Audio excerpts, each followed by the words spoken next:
Now,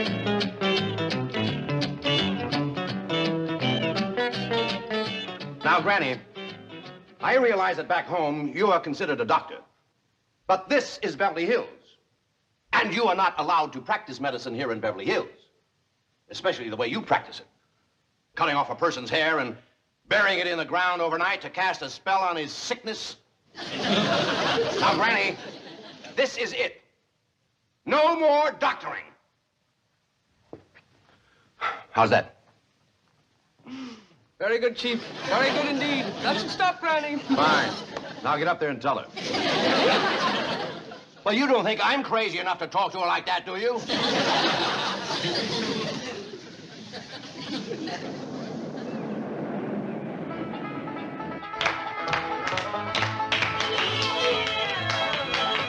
Just sit down.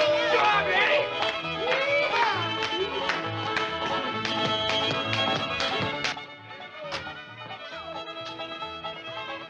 A square dance? At this hour of the morning?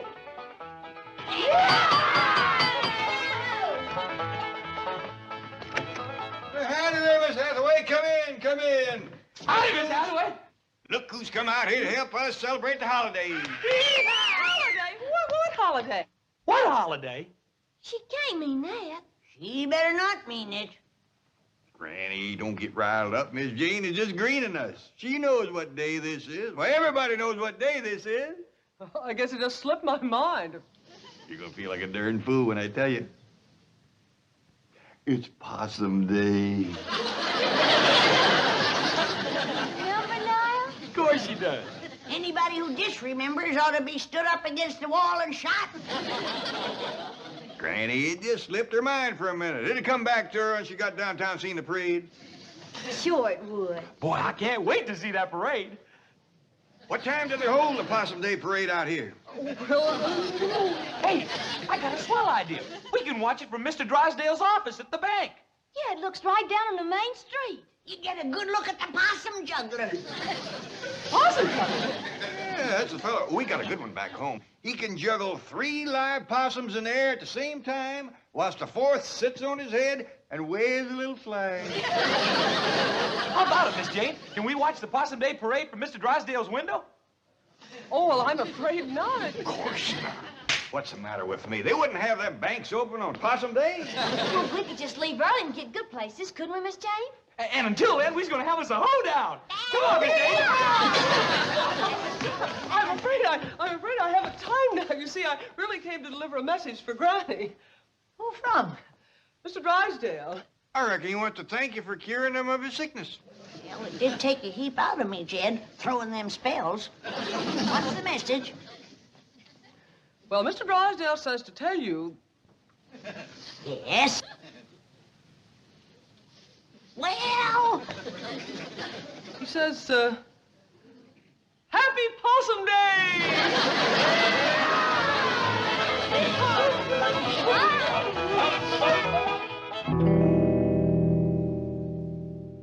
Roy, will you relax? What are you complaining about? She whacked off my hair, too, didn't she? But I am a doctor. Do you have any idea what I've been going through this morning? The lawnmower? Now remember your Hippocratic oath? I have a few oaths for you that Hippocrates never even heard of. If word gets out that my hair was snipped off, buried by a little hillbilly witch doctor to cast a spell on my sickness, do you think I'd have one patient left? Yes, I see what you mean. They'll all be going to her. Drysdale, I am going to the state medical board, and when they get through with that little woman, she won't be able to prescribe an aspirin for her own headache. Oh, Roy, will you relax? I've already taken care of that. You have? My exact words you heard this morning, this very morning, I said, Granny, this is it. No more doctoring. And what did she say? Well, I won't know till my secretary gets back. You sent your secretary to tell her that? Well, she's much more persuasive than I am. She knows how to handle them. So do I. Roy! Dr. Clyburn to you. Doctor, I appeal to you as a poor, helpless patient. You don't even appeal to me as a rich, helpless patient. If you make trouble for the Clampetts, I'll be facing major surgery. What major surgery? The removal of $35 million from my bank. Without an anesthetic. Here she is. Tell the doctor you gave Granny my message. No more doctoring, and she agreed. Well, now get back to your office and forget the whole thing. I want to hear exactly what you said to Granny and what Granny said to you. Well, upon my arrival at the Clampett mansion, imagine my surprise to find them arrayed in their Sunday finery and having a square dance. "Look who's here to help us celebrate the holiday," exclaimed Mr. Clampett happily. "What holiday?" I inquired innocently. "Possum Day," he replied earnestly. "Well, you..." Never mind the Tom Swift dialogue.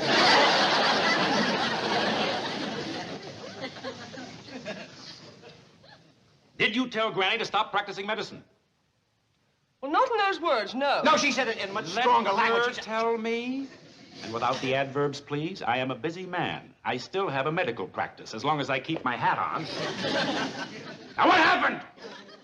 Chief, are you going to allow him to treat me this way? No, I'll do it. Now what happened? Well, they kept asking if they could watch the Possum Day parade from your window here. That does it. No, listen. You listen.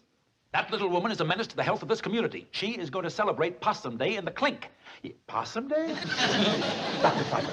Doc. Roy, boy.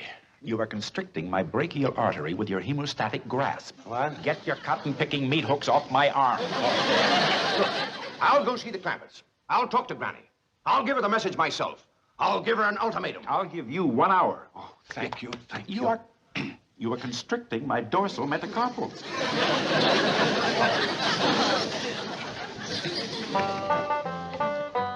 What all you got in here, Granny? Oh, just a few victuals to nibble at the parade. Any baked possum? Of course not. Don't you listen to him, Wendell. Petro, you know it's getting low to eat possum on Possum Day. Oh, I was only spoofing, Uncle Jed. You know, maybe we don't need this little ladder at all. Find a good place to park the truck and we could watch the whole parade right from the truck.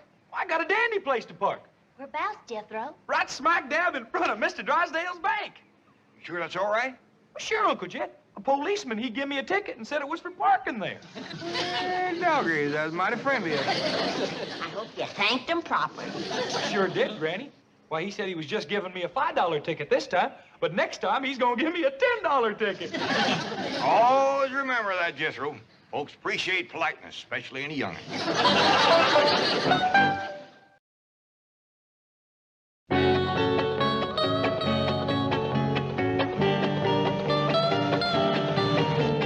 What else can happen to me today? Now, Chief, don't get so upset. Come on, faster, faster. Well, I reckon that's everything. Come on, let's get going. Paul, I'm so excited. This is the first time we ever watched a Possum Day parade in Beverly Hills. Yeah, I reckon they do it up proper out here. Oh, hey, Uncle Jed, shouldn't we bring along old Duke? Yeah, I don't reckon that'd be such a good idea. What do you think, Granny? I don't think so. The way he's been eyeing old Wendell here.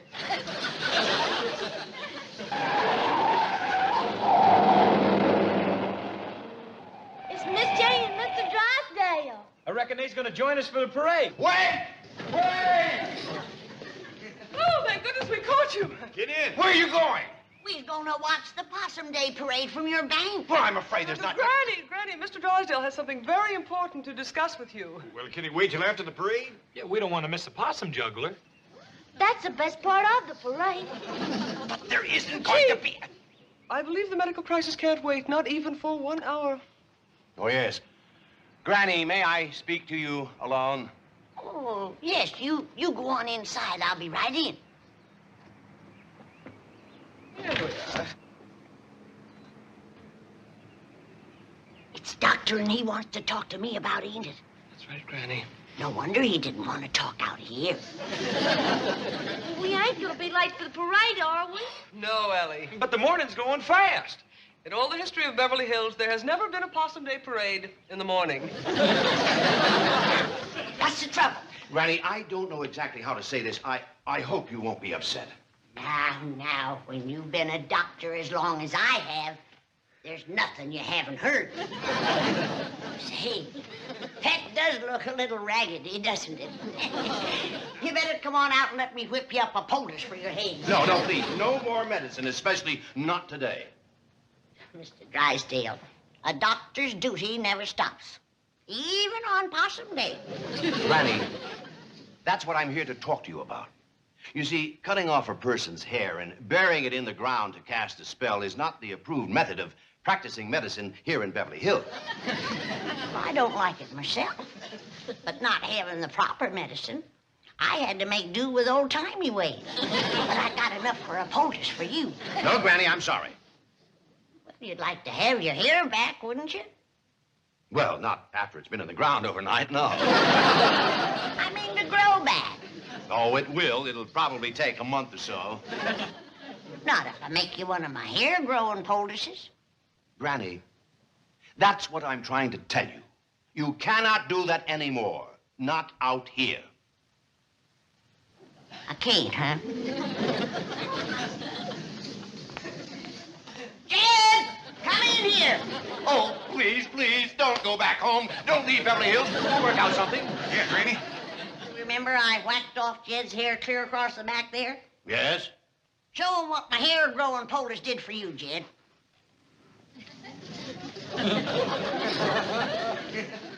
It's a mite ragged. It ain't been trimmed yet. Why, that's impossible. You can't grow hair like that overnight. Ow! It's real. It's actually growing right out of his scalp. That's what Granny's poultice does. It just draws the hair right up through your hide. Kept yours on a mite too long, didn't you, Jed? Hadn't ought to slept in it. It's a miracle. Come on. I'll whip you up one. Granny, how did you discover this hair-growing poultice? Oh, that goes way back to my great-great-great-granny. You see, in her day, they had considerable trouble with the Indians.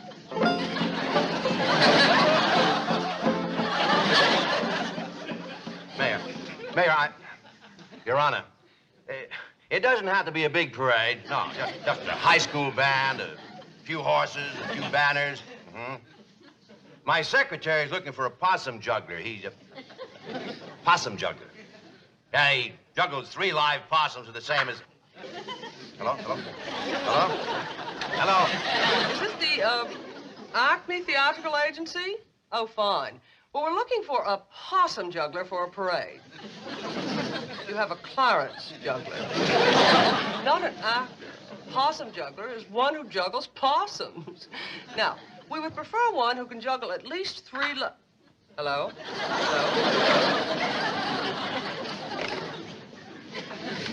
Oh, Dr. Clyburn, what a pleasant surprise. What's that? Oh, muscle spasm.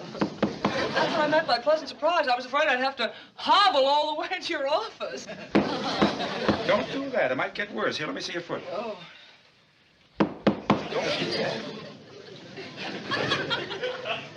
But Dr. Clyburn, I assure you, Mr. Drysdale is not in.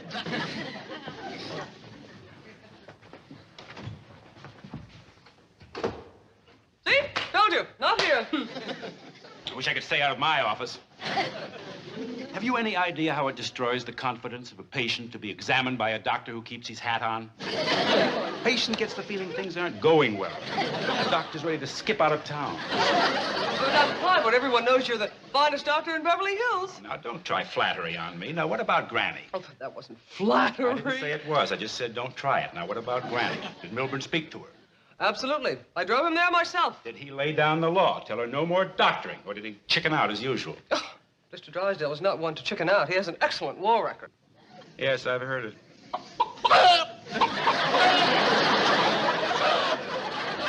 I resent that, Clyburn. I'll have you know I was decorated. Yes, and I see you're still wearing it. What is that? What? Oh, this. Well, my head was cold. I presume that's why you were hiding under the desk? As a matter of fact, it is. Now, I'm busy. Get going. What about Granny? I took care of Granny. I want the truth. What shall I do, swear in my honor as a banker? No, I want the truth. You don't have to worry about Granny. Now, go back to your own office. I'm busy. Well, I am running late. But if I hear as much as one rumor about Granny... Oh, howdy there. Hey, thanks both here, Granny. Ain't this a stroke of luck? First we find the bank open so we can watch the parade from the window, and now here's Mr. Clyburn. You're going to send your hair-growing poultice over by Miss Jane. Hair-growing poultice? Say, Yours is coming along just fine. I made yours a mite looser because I didn't know just when you were going to use it. So you're still making medicine? I'm a doctor, ain't I? Better run along, Roy. Your patients are waiting. Oh, no. Oh, no. Oh, no. This is much more important. You heard him. Hold her some, Jethro. Yeah, Granny. Please, wait. No. Better fetch a towel or that man's gonna have an awful hairy forehead.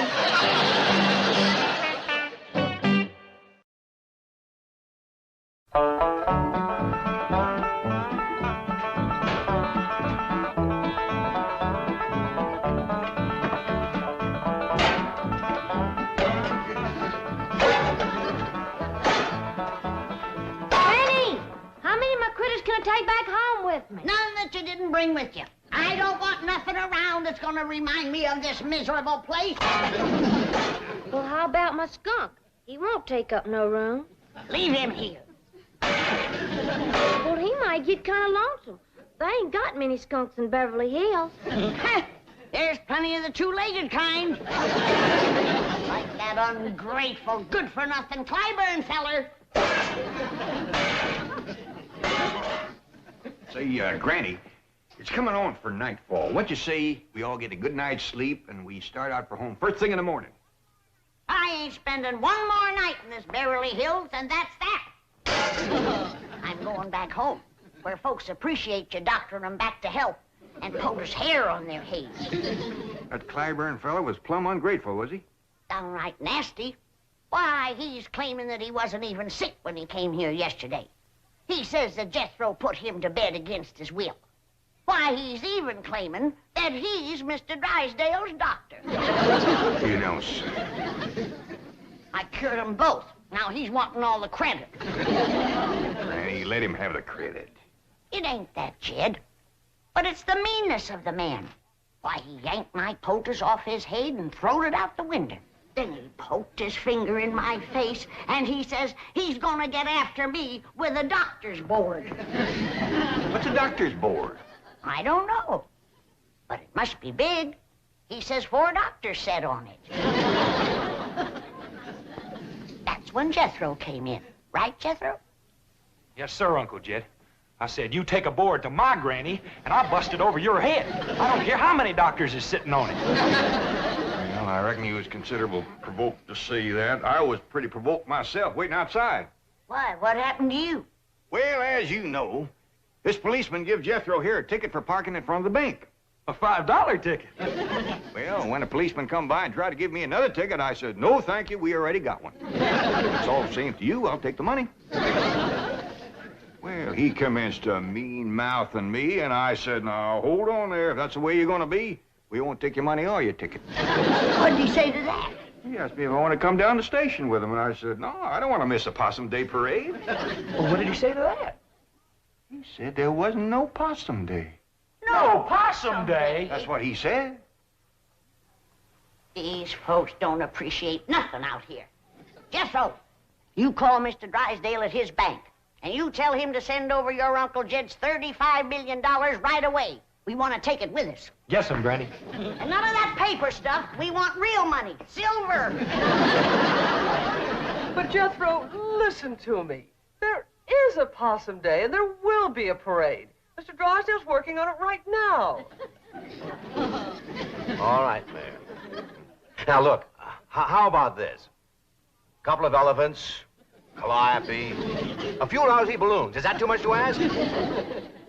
Now, suppose we put your name on the balloon. Election's coming up, you know. But Jethro, please, you can't leave tonight. Oh, let me talk to Granny. All right. One small elephant, a few balloons, and a possum juggler. Possum juggler. But Granny, $35 million in cash. You can't possibly. You want it in what? Nickels, dimes, and quarters. Hello? Hello? Granny? Hello? Well, the Possum Day parade's all arranged. First thing tomorrow morning. Let's see, we're going to have an elephant. Too late, Chief. The Clampetts are leaving. No. The night. No. And taking their money. No. I thought I'd drop by on my way to the medical board. They'll have my report in case Granny tries to practice medicine again. How many doctors did you say were on that board? 4, all top men. Well, you're gonna need all 4. Oh, Chief, remember you're a bank president. Allow me to hit him. What's the matter with you two? Look, Milburn, aren't you content just to look like an idiot? You have to act like one, too. And will you take off that silly-looking baby bonnet? Hair. Chief, you've got hair. Hair where? Of all places, on your head. Granny's oldest. It works. Look who has hair. And who has it? Impossible. It is a medical impossibility to so stimulate the cranial integument as to produce in a few short hours more than a microscopic filamentous outgrowth of modified epidermic tissue known as hair. She did it. That little hillbilly witch doctor did it. Oh, Chief, grab your coat and get your hat. There's still time to stop them. 8 years Harvard Medical School. 2 years internship, 20 years practice, 30 years of accumulated scientific knowledge. Right down the old tube. Now, wait! I'm going with you. I want a poultice! No, I won't do it in that step. Please, Granny, I changed my hair. You can't refuse me. You're my doctor. Hey, Granny, guess what? They do have Possum Day out here. They just celebrate one day later than we do. Yeah, and they're going to have a parade tomorrow morning. And Mr. Drysdale and Miss Jane say we can all be in it. And them too. We might even let him in it. I played bass drum in the Harvard band. I was once a drum majorette. It would be a bit of a shame to have him march in the Possum Day parade looking like that. Yes, it would. All right. I'll make you a poultice and you can sleep in it tonight. Thank you.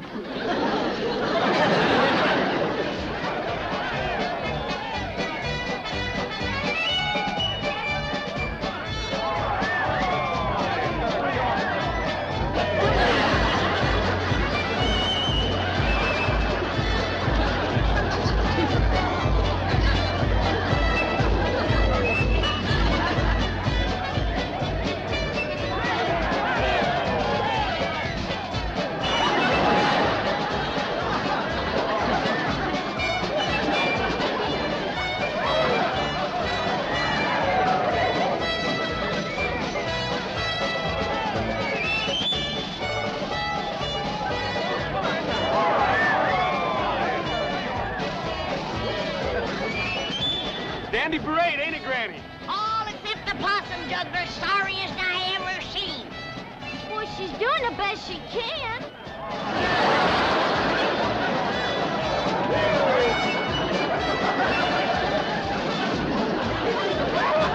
I bet you by next Possum Day she'll be good enough to lead the parade.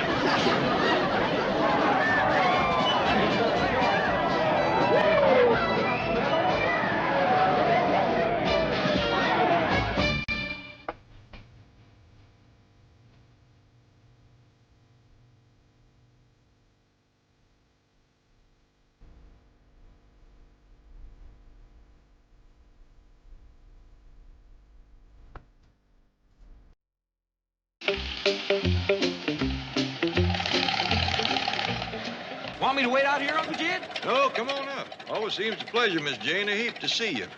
Oh, good morning, Chief. Morning, Miss Hathaway. Oh, I'm expecting Mr. Clampett for a very important meeting. Will Jethro be with him? Probably. Come in and bring your book. I've decided to get rid of Kavanaugh. Give his seat on the board of directors to Jed Clampett. We'll buy him new clothes, a new car. He'll join the club. We'll meet and mingle with important people. The first thing you know, Mr. Clampett will be hooked on the good life and won't want to go back to those hills, especially if he has to draw the money out of his own bank. Huh. Brilliant idea, right? Miss Hathaway, when I say right, question mark, you're supposed to say right, exclamation point. Miss Hathaway. Yes, Chief.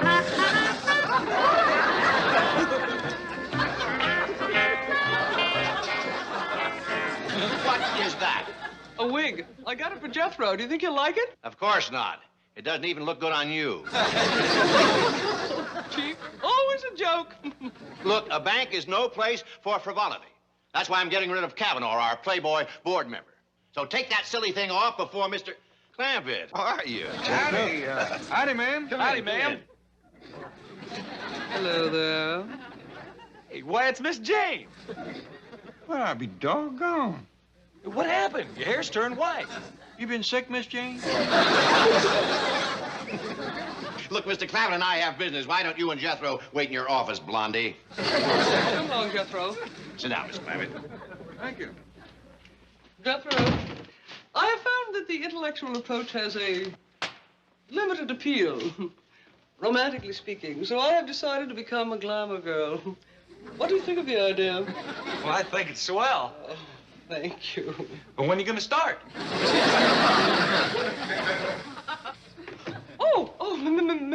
Mr. Kavanaugh. Who is this vision of delight? This breathtaking, radiant creature? I'm Jethro Bodine.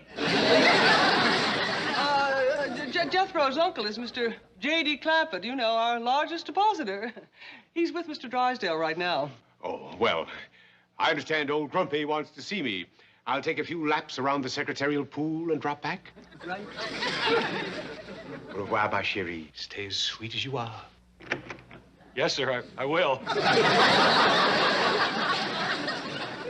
Oh, he sure did cotton to me, didn't he? Well, Mr. Clampett, how does that director's job sound? It ain't important to know banking, huh? Of course not. It's mostly a social position. And there'll be some great parties at the club. Several of our directors are widowers like yourself. Is that a fact? Oh, a little older, white hair, but you know the old saying, snow on the roof doesn't mean the fire's out in the furnace. How about it? My dog is Mr. Drysdale. Could be this is just the thing I've been hoping would come along. Wonderful. Sounds made to order for Granny. Well, then it's all set. Granny, you know, she's been lonesome as a polecat in the parlor, and meeting and mingling with a couple of them white-haired widowers is just what she needs. Well, but that's not what See, back home, she had herself some gentlemen callers, and she misses that. Yes. Well, Excuse me, Chief. Your wife is on the phone. She says it's very important. Oh, well, I'll be running along. No, wait. Hello, Margaret. I'm very busy. Can I...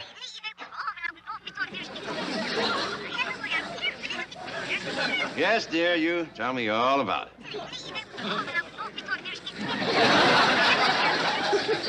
Well, Mr. Drysdale, Jethro and me got to be getting home. You want me to speak to Granny about being a director? No.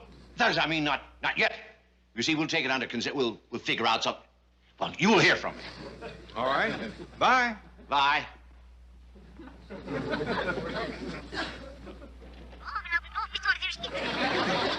Really? And what did your mother say then?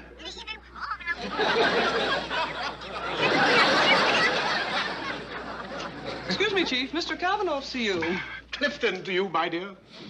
May I have this dance? All right. Break it up.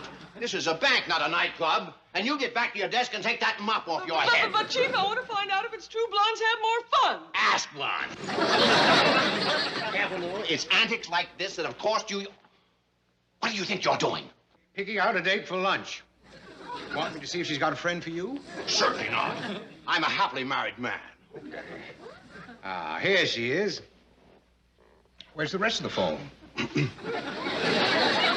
Yes, dear, I'm listening.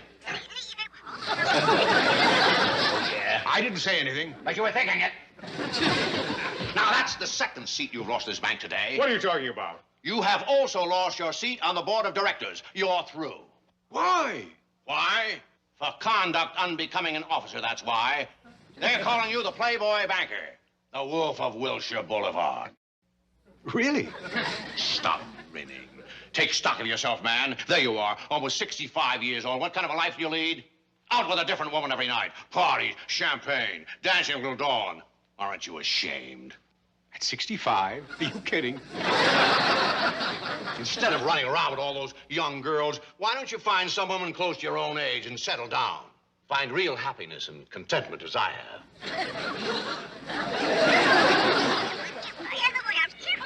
Yes, dear, I'm listening. There are plenty of lonely... Granny. What? Listen, Clifton. What if I were to save your bank directorship for you? Well, that would make me very happy, Now, but... all you have to do is to make a certain lady happy. She feels lonely and neglected. Now, she's not exactly young, and perhaps you wouldn't find her attractive. Milburn, she's your wife. I wasn't thinking of my wife. Sit down. The woman I have in mind is J.D. Clampett's mother-in-law. I've never met her. Sweetest little woman in the world. Lovely, petite, lots of fun. Granny, there's a city fella coming to call on you. What's he selling? He ain't selling nothing. He just heard about you from Mr. Drydale, and he wanted to meet you. Now, you run on upstairs and get yourself all prettied up. For a city feller? Granny, this one's something special. He's a bank director. Now, run on up and put on a nice dress, huh? If he don't like the way I look, he can look someplace else. All right, Granny, you know best. You better believe it.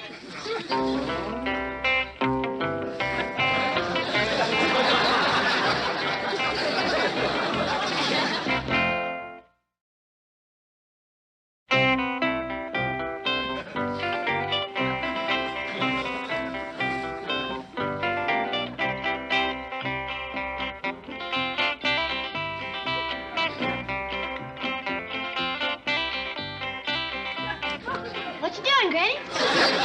I'm dusting. What does it look like I'm doing? Oh, it smells so good.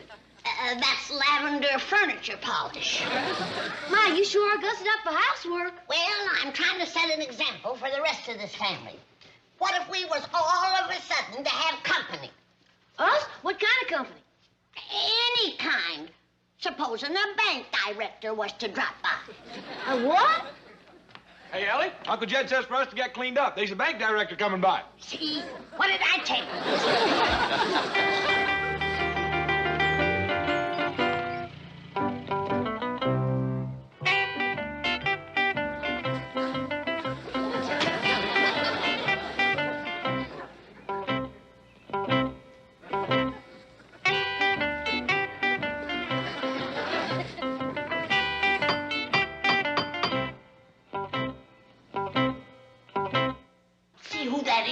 Jed, I'm busy. Well, that's probably your gentleman caller, Mr. Cavanaugh. Well, if it is, have him sit down. I'll get to him when I can. How do you do? I'm Clifton Cavanaugh. I believe Mr. Clampett's expecting me. Come in, come in. I'm Jed Clampett. So you're J.D. Clampett, eh? Yes, sir. Pleased to meet you. Well, it's a rare treat to shake hands with you like this. Oh? Well, that's the way I've always done it. Oh, I mean, you're quite a famous man with all those millions in the bank. Close to 50 now, isn't it? Well, to tell you the truth, Mr. Cavanaugh, I ain't never seen him to count them. But I got a nephew, Jethro, and he's right good at ciphering. One of these days, I'm going to send him down to the bank, pile up all my money, and... Oh, quick, never forgot. You come to see Granny. Oh, no, I'm here to see your mother-in-law. Yeah, that's Granny. Granny! Gentleman caller here to see you. Another one?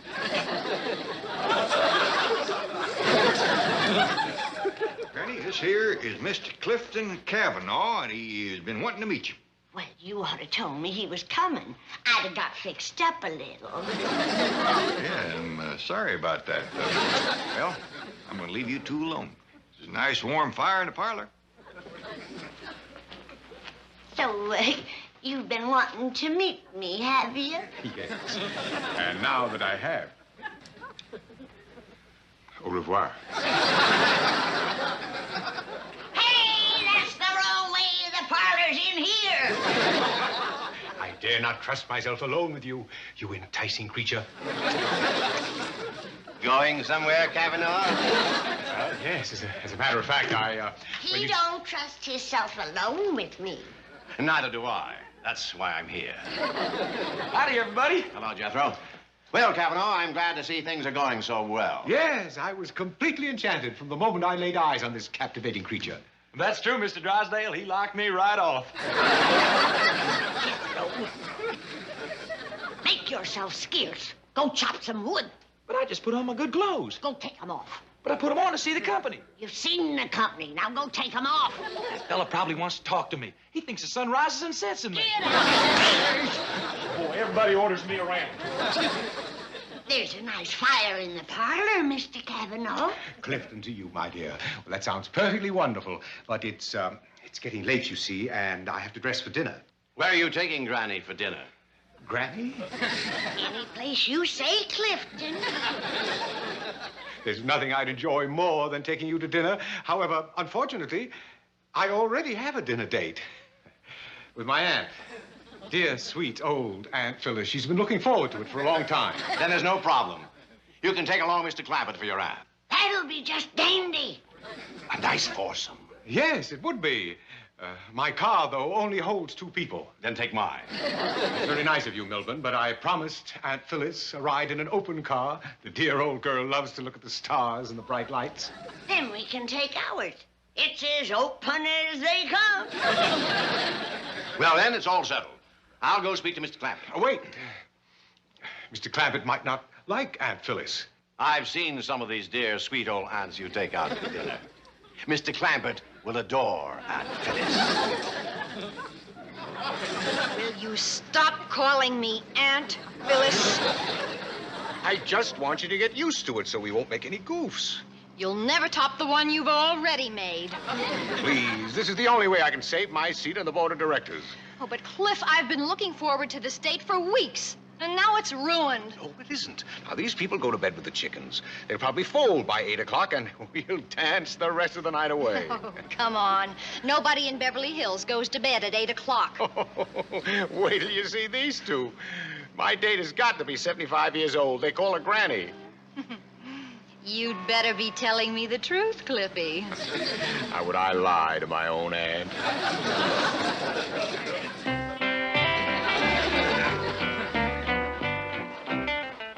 How do we look, young'un?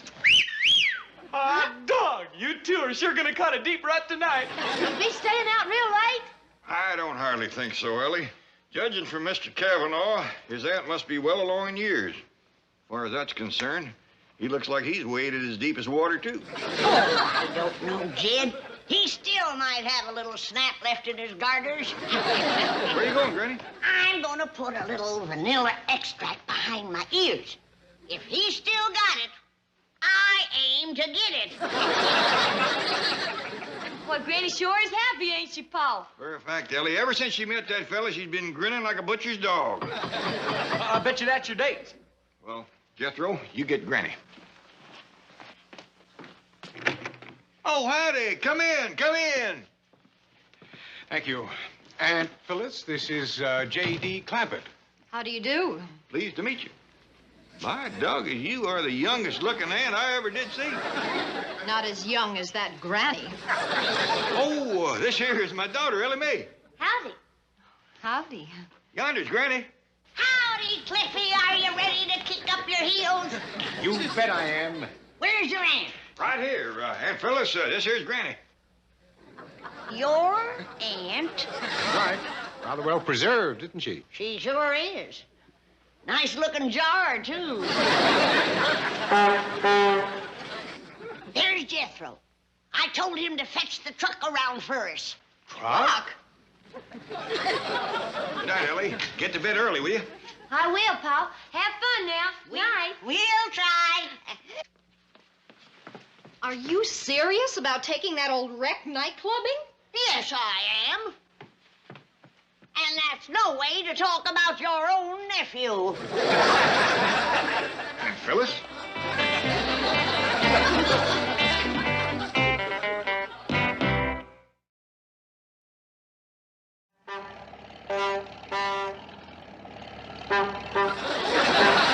Clifton, must you honk that horn?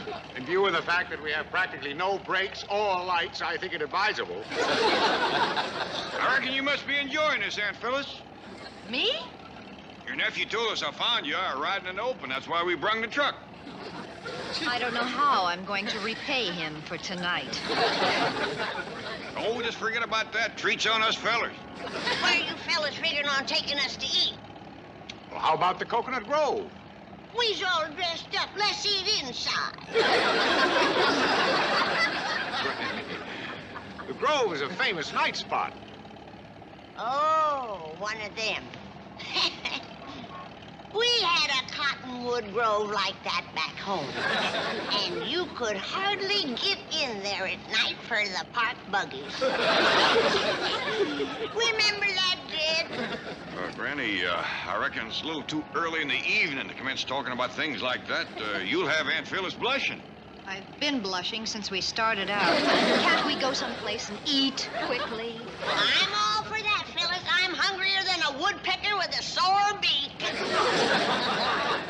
Let's go someplace where there's music. Granny's fond of dancing. So is Jed. You got a treat coming to you, honey. When old Jed gets to stomping, he plumb knocks the hay out of the loft. You fond of dancing, Aunt Phyllis? Well, Aunt Phyllis just loves to dance. You got a stitch, Cliffy? I'll be all right. Can't we go someplace and eat? All right, honey. Aunt Phyllis, any preferences? How about a dark drive-in? That's all right, as long as you got dancing. Leave it to me. I know every spot in town. Well, get to one in a hurry. Some people like to be in bed by 8 o'clock.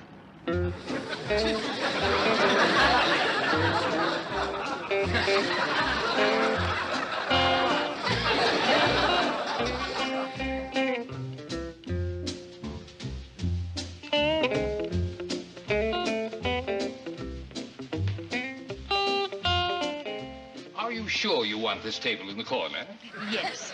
Well, this early I can seat you next to the dance floor if you prefer. This is the table we want. As you wish, madam.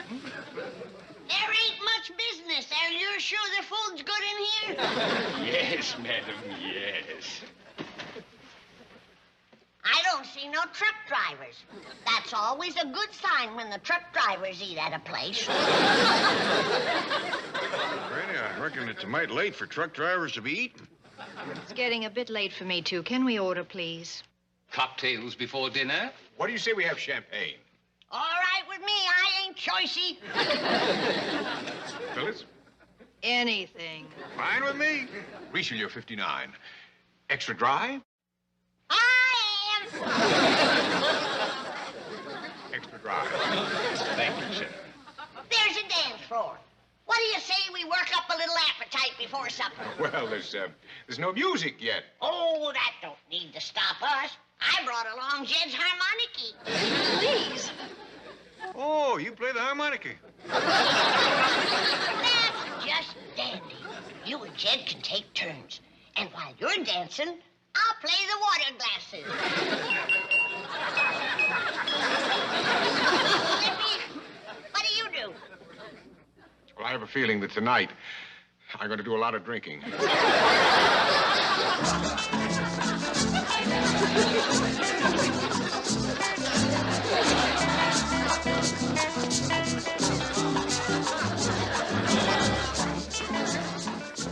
the matter with you, Cliffy? Don't you know how to dance? Well, not the kind you're doing.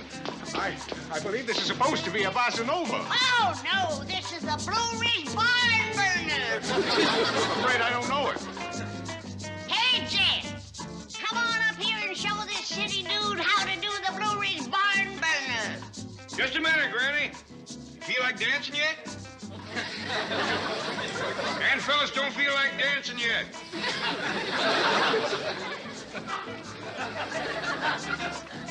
I reckon she's having mite too much to drink. Yeah,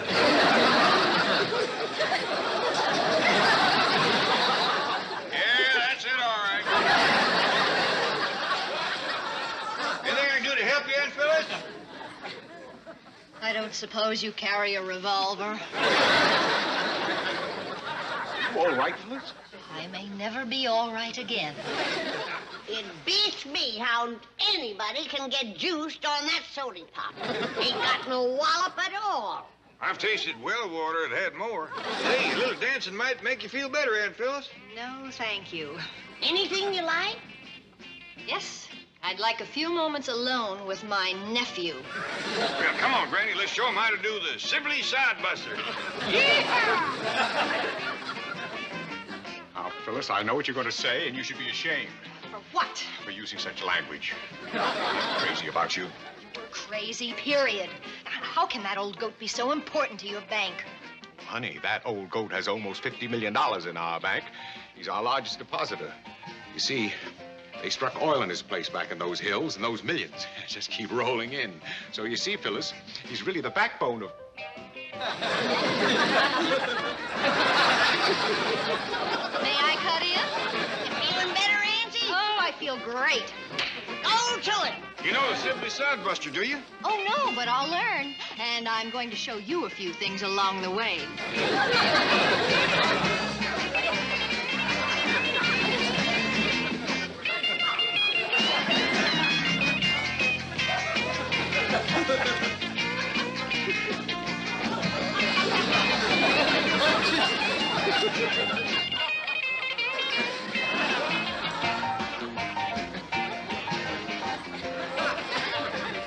Dog, if that ain't got the Sibley Sodbuster back right off the floor.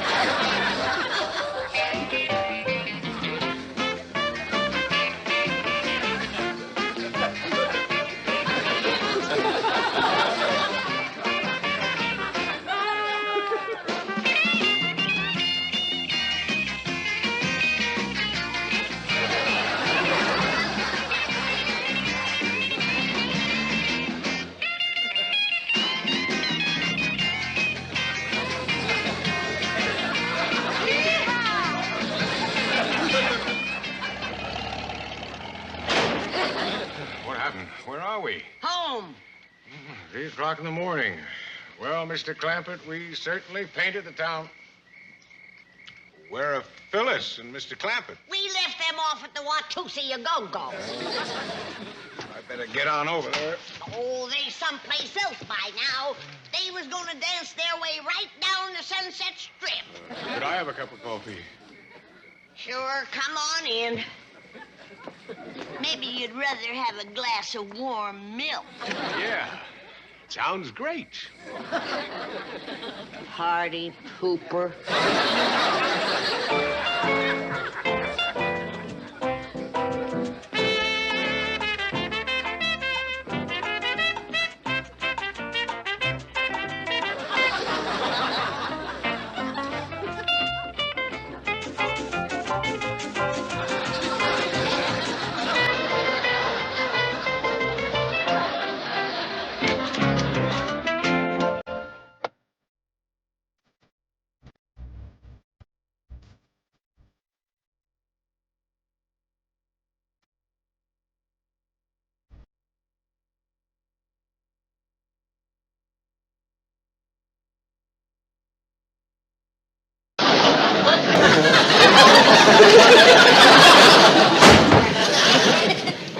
Well, doggy, Cousin Pearl sure come through with a fine big box of food this time. That's food? Food and other necessities. I don't know how we'd live without these packages from home, stuck out here in the middle of nowhere like this. Middle of nowhere. Lady, you're in Beverly Hills. You can buy anything here. You just walk into one of them hoity-toity stores in Beverly Hills and ask for possum livers and see how they look at you. Well, possum livers? Granny, did Aunt Pearl send any teeth and bark for Bobby? Look and see, Ellie.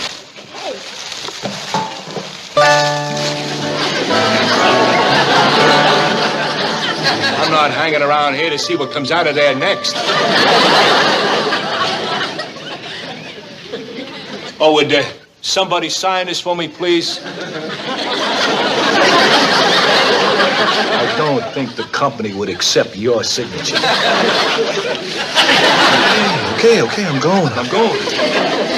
I hope you enjoy your cab package. Oh, boy, crawdads! You want to stay and have some crawdad tails and some possum livers? Pardon, he didn't hear you, Granny. He sure don't know what he's missing. That's a fact. Listen to them crawdads thrashing around in that creek water. Boy, Aunt Pearl sure did send some lively ones. There's 3 more pails of them in there. We sure got a dandy stock of crawdads now. You know, We ought to share some of these good things with our neighbors. Jethro, take this pail of crawdads over to the Drysdale. Yes, sir. Just a minute, Jethro. Now, Jed, I'm all for sharing with the Drysdales. But don't you think we ought to ask them to have a closed mouth as to where they got them? Or we'll be trampled with crawdad-starved city folks. Word of caution wouldn't hurt. Yes, sir. Mr. Lucas, to see you, Chief. Hi, John. Milburn. Listen, Milburn. Listen. You are Jed Clampett's closest friend and confidant. Now, you've got to put me next to that financial wizard. Financial wizard? Jed Clampett? Well, yes. He gave Fleming Pendleton a tip on wheat futures last week, and Fleming has cleaned up. But that's ridiculous. Why, it is not. I was standing right here. Fleming said, what will I make if I buy 1,000,000 bushels of wheat? And Clampett said he'd make plenty of bread. Believe me, he did make $200,000. That was pure accident. He meant the kind of bread you eat. Now, we have been friends for a long time. We've always leveled with each other. Now, please, let me in on this Clampett crawdad stock. John, he meant the kind of crawdad you eat. Oh, not that Now, again. please believe me, there's no such a thing as crawdad stock. Well, there's certainly none on the market, I'll grant you that. And I've gone to every exchange, even over the counter. And I've tried the foreign boards. Milburn, what is crawdad? Is it a new company? Is it a military project? An electronics breakthrough? A space vehicle? What is that? Come on, tell me, Milburn. Look. Excuse me, Chief. Mr. Pendleton. Well, John, is Drysdale still our friend? Is he getting us together with J.D. Clampett, the Fox of Wall Street? Fox of Wall Street? Boys, please listen to me. J.D. Clampett thinks a market is just a place to buy victuals. Make a note of that. Victuals. Common or preferred? Fleming, you'll never get anything out of him. He won't even tell me what crawdad is. Just listen to them big old fat rascals splashing around in that creek water. We're gonna have a fest tonight. How are you going to cook them, Granny? Every way there is. We'll start out with crawdad soup and work our way right through to dessert. Crawdad pie. Hey, Granny! Granny, you know that big old fat cook over to the Drysdales? Yeah? Well, he mean-mouthed you, so I dropped him upside the head. He mean-mouthed me after us sharing our crawdads? What happened, Jethro? Well, Mr. and Mrs. Drysdale wasn't home, so I gave him the bucket and says, here's a dandy bunch of fresh crawdad. And he says, crawdad? And I says, yeah, you know, fresh crawdad swimming around in creek water. But I says, Granny wants you to keep quiet about it. And he says, must be a crab. So I dropped him. Ain't nobody gonna call you that while I'm around. Good for you. Now I'm gonna get the crawdads back and throp him. I'll explain to Mr. Drysdale that you want it kept quiet. He'll understand. Boys, believe me, there's no such thing as crawdad stock. If there were, I'd let you in on it. We're friends. All right, Melbourne, I'll take your word. Oh, that's easy for you. You made your killing on Clampett's wheat tip. But I have yet to turn one red penny from that hillbilly Bernard Baruch. Come on, John. Maybe he's telling the truth. Yes, I understand, Mr. Clampett. You're splitting your stock of crawdad with Mr. Drysdale, but you want him to keep it very hush-hush. Right. 4 tin cans from Pearl. Yes.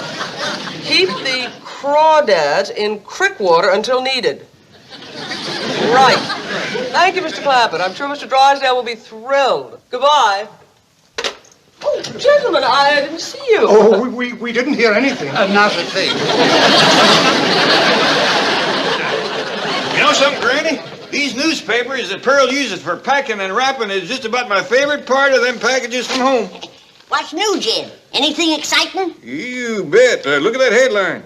Government puts 3 men on moon. No. Yep, says right here. 3 government men have been put on the job of finding local still and cutting off the supply of moon being made hereby. Granny, got my tablet and pencil. What you want figured? I want you to figure how we can make our stock of crawdads last for a month until we get our next package from home. Reckon you can handle that, boy? I reckon. First, you find out how many days in the month. Then you put that into how many crawdads you got, or less how many we give to the Drysdales, and that'll tell us how many we can have a day. Can you do all that? Sure, Granny. All it takes is addition, subtraction, and what you call long division. No wonder your ma wanted you to stay out here. Having an education like that at your age. Hey, you know something, Uncle Jed? I've been thinking. I'm so good at ciphering and all. Maybe I ought to be a scientist. You know, like Albert Einstein, instead of a brain surgeon. You'll see. Get over there and commence counting them crawdads. Yes, sir. Granny, I put 8 pearl sorghum into jars and scrubbed the can good and clean. Fine, Ellie. Now, you take it down to my still and fill it up with my my rheumatism medicine. Granny, what you want with that much rheumatism medicine? Want to send it back home to Pearl. You just read where the government men is shutting off the supply back home. Well, Granny, that's right generous of you, but sending your white lightning back home might be sort of chancy. The government men will never suspicion it in a milk can. Well, what if somebody was to drop the can? Remember what happened when just one jug blew up on top of Skeeter Hill? Yeah. From then on, it was known as Happy Holler. I see what you mean. Maybe I better figure out some way to jelly it. Seems like a safer way to handle it. Well, how you coming with your crawdad figuring? Uncle Jed, you know it's awful difficult to count these rascals the way they thrashing around in this creek water. Ow! Ow! Creek water. Creek water. Creek water.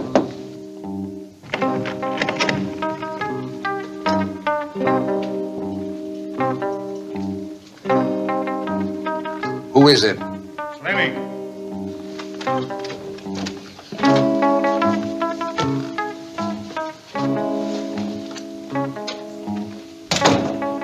You sure you weren't followed? Followed? Shh.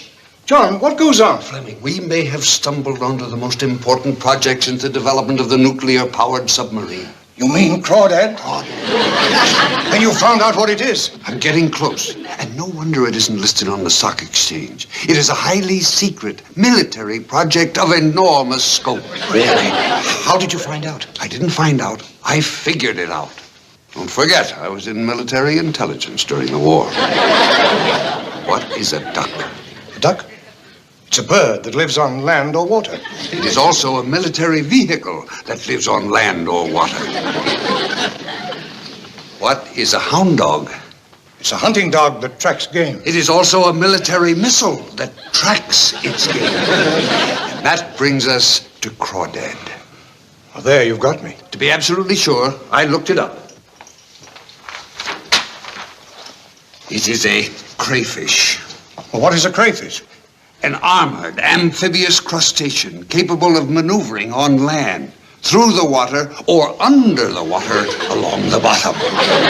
You mean that... Unless I miss my guess, Jed Clampett has developed and is manufacturing an amphibious machine of fantastic capabilities. And that's crawdad.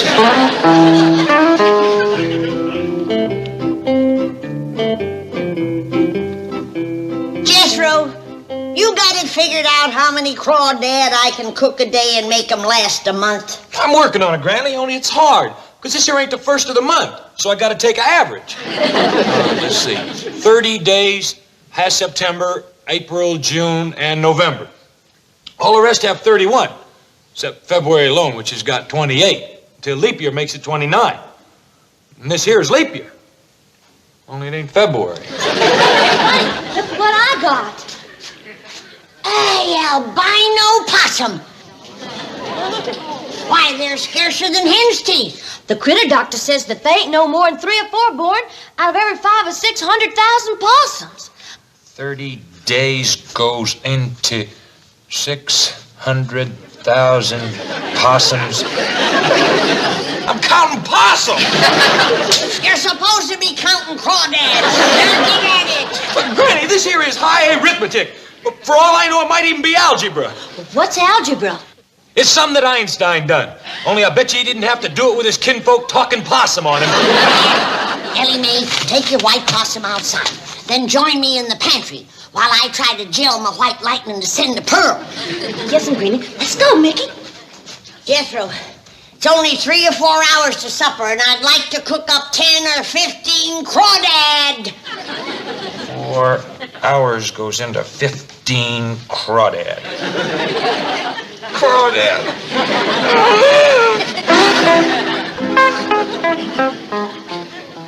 Does that mean anything to you? Just Crawdad printed vertically. Well, to me, understanding military terminology, here is what it means. Classified reconnaissance and weapon-capable deep-sea amphibious dread. Wow. And look at this. This is one of the things that Clampett mentioned to Jane Hathaway on the phone this morning. Does that mean anything to you? Nothing. Well, now, to me, it means that experiments are being conducted on the ocean floor off Hawaii under the protection of the United States Navy. 4 tin cans from Pearl? 4 destroyers from Pearl Harbor. This is big. Really big. And we're going to be in on the ground floor. Where does Clampett make these crawdads? Out here? Oh, no, not that wily old fox. He's got a plant hidden somewhere way back in the hills. A place called Crickwater. Crickwater? Remember? That's something else that Clampett told Miss Hathaway this morning. Keep the crawdads in Crickwater until needed. But where is it? I've never heard of it. No one has. Mark my words. Find Crickwater and you'll find crawdads. Well, there's no sign of a Crickwater anyplace. It's one of those secret towns like Oak Ridge or Los Alamos. But someday it'll be more famous than both of them put together. That'll be the express driver. Who? Oh, I've been doing some checking. A very large package was delivered to the Clampetts this morning. Who is it? Harry Ledge, Express Company. Mr. Lucas? Hey, what's the idea? What's going on? We just want to ask you some questions about a package you delivered this morning. Oh, I'm sorry. I can't give up that kind of information to anybody but my employer. What did you want to know, boss? Where did that package come from? Package come from? Oh, I remember them saying it came from home, back in the hills. Oh, did they say what was in it? Yeah, food. Food? Obviously a cover-up. A man worth $40 million doesn't need a food package from home. Did you hear the name Crawdad mentioned? Yes, sir, I did. How about Pearl? Yeah, I remember them saying something about that, too. Listen, you fellas want me to go back up there and get some more information? You think you could? Well, that happens to be my real line of work, private investigating. You're a detective? Well, not yet. I don't have my own officer license, but I do a lot of studying. In fact, every day I practice following cars without them noticing me. In an express truck? It ain't easy. Listen, I gotta go back there to get another signature for my way bill. Besides, they invited me back there for supper. He certainly has the entree. Oh, I'll get you a real report. I got a photographic memory. Okay. See what you can find out, Mr. Ledge. Oh, thank you, sir. Oh, by the way, when I'm doing private investigating, I put an S on my name. Ledges? No, up front. Sledge. Harry Sledge. Just like Mike Hammer, except I'm more the brainy type. I use my head. See you, fellas.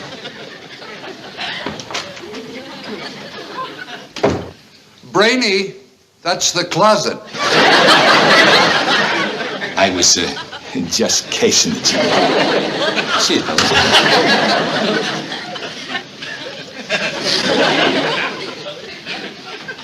Fleming, I have a feeling we just made our first mistake. Letting him go to the Clampetts. Letting him out of the closet. Do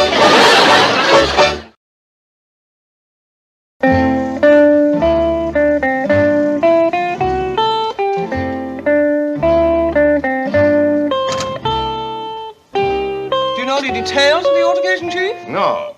According to my cook, Jethro took a poke at him for absolutely no reason. Doesn't sound like Jethro. He's such a sweet boy. Now, don't get emotional. We're here to ferret out the facts and place the blame squarely where it belongs, on my cook. What makes you so sure? Miss Hathaway, cooks I can get by the dozen. Depositors with $40 million are not so easy to come by.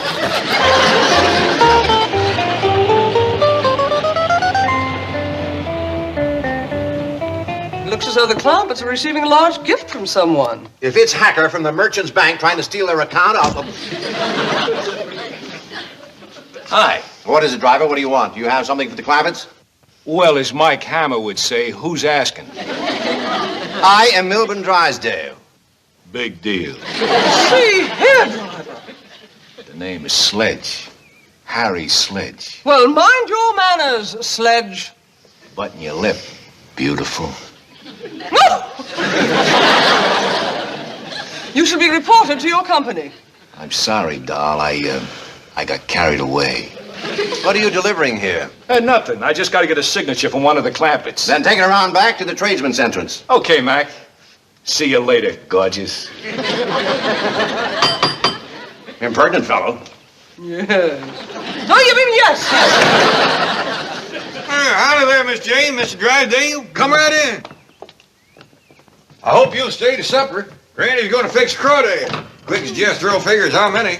He's adding, subtracting, multiplying, dividing, and beat the band. Well, speaking of the lad, my cook tells me that Jethro is responsible for a slight altercation. I wouldn't be surprised. That boy does every kind of ciphering there is.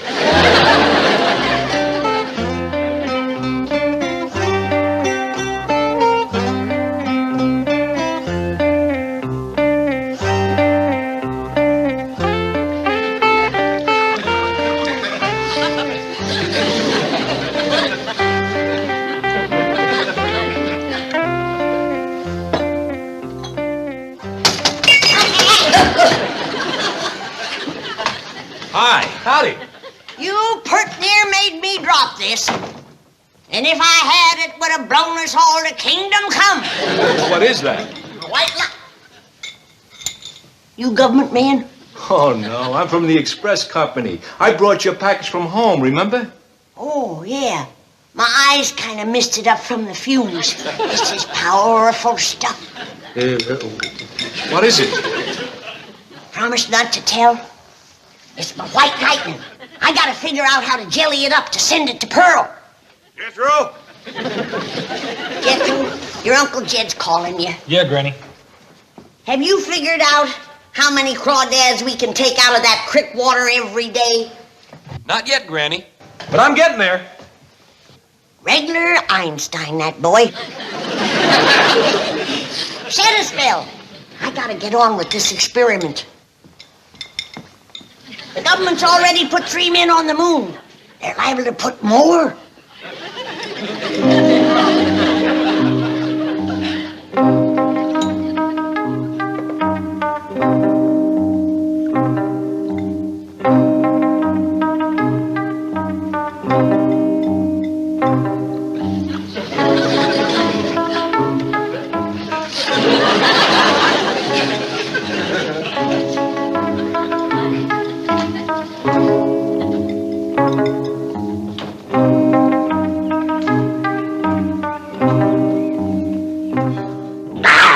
Oh, hi there, mister. Don't be scared. He's just a kitten. A kitten? When I get done feeding him good, he'll be 4 times this big. Smoke. I'm just hoping that he don't gobble up little Mickey here. That's Mickey. Yeah, ain't he cute? I'll say he's cute. Well, see you, lady.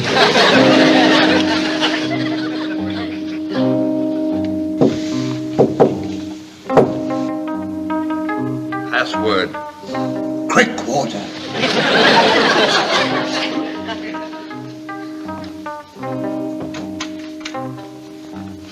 Sit down, Fleming. We're just finishing the debriefing. John, you're as white as a sheet. You will be, too, when you hear what I've heard. What is it? Fleming, that classified reconnaissance and weapon-capable deep-sea amphibious dredge is just one of the fantastic projects under development by the Clampett Combine. Clampett Combine? 4 scientific geniuses. Am I right, Sledge? Please, Ledge. After what I saw today, I'm going back to truck driving.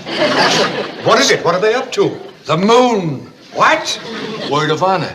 And do you know who invented the rock fuel that put them there? Granny. That little old lady. Greatest chemist since Eve Curie. And the boy, he's a regular Einstein. Greater. greater. He invented a new system of mathematics. Why, 2 and 2 come out 5 for him. But the wildest is what the girl is up to. Oh, she has uncovered secrets of genetics that are unbelievable. Tell him about the kittens she developed. This high. Great Scott! Now, tell him about the white mouse. This big. I don't want to hear anymore.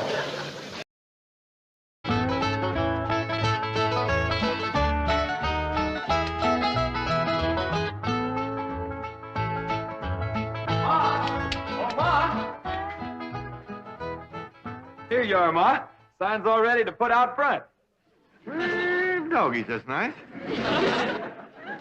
Hey, Pearl, you sure do look pretty. Yeah, ain't nobody can sit at a piano with the style of your Aunt Pearl.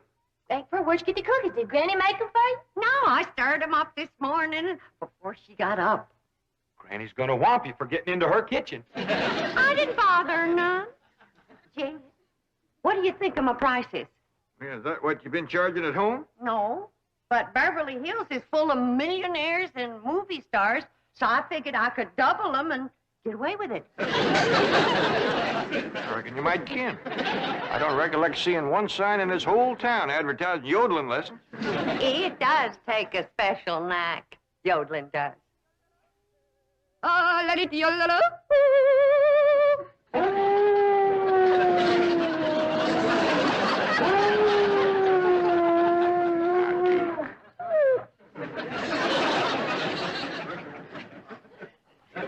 I know it hurts your ears, Duke.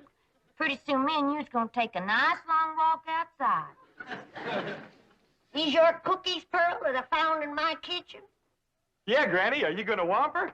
Of course not. Pearl just made them to give to her music pupils. I figured that. So I drawed some of my cider to go with them.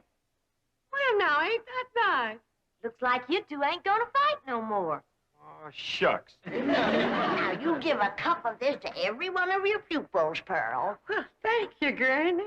Granny, this ain't none of your hard cider, is it? Not especially.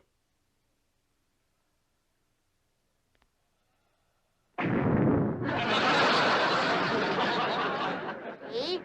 It ain't my hard stuff. You'd have had every one of my pupils stoned.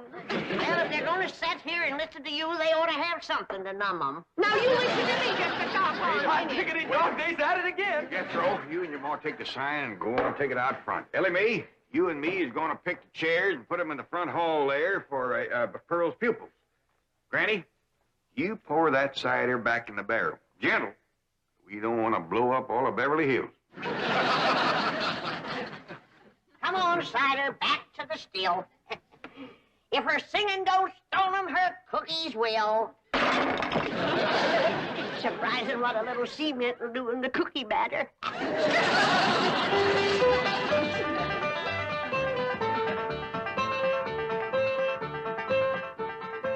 You think you're such a critic.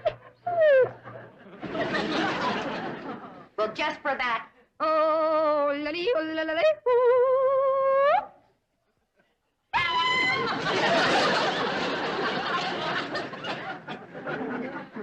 How do you like it there, Ma?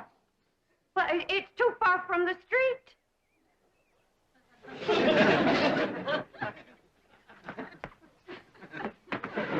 How's that? Take it out to the gate. Okay, Ma.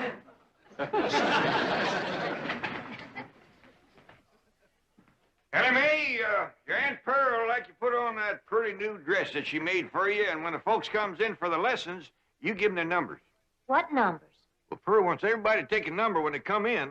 That way it's first come, first served, and won't be nobody trampled in a rush. But, Paul, I was going to take Duke for a nice long walk so his Aunt Pearl's yodeling wouldn't hurt his ears. Yeah, I reckon it is a mite piercing for Duke. Yeah, he can hear sounds that ain't meant for human ears. Yeah, and Pearl can make them, too. How about Cousin Jethrina handing out the numbers?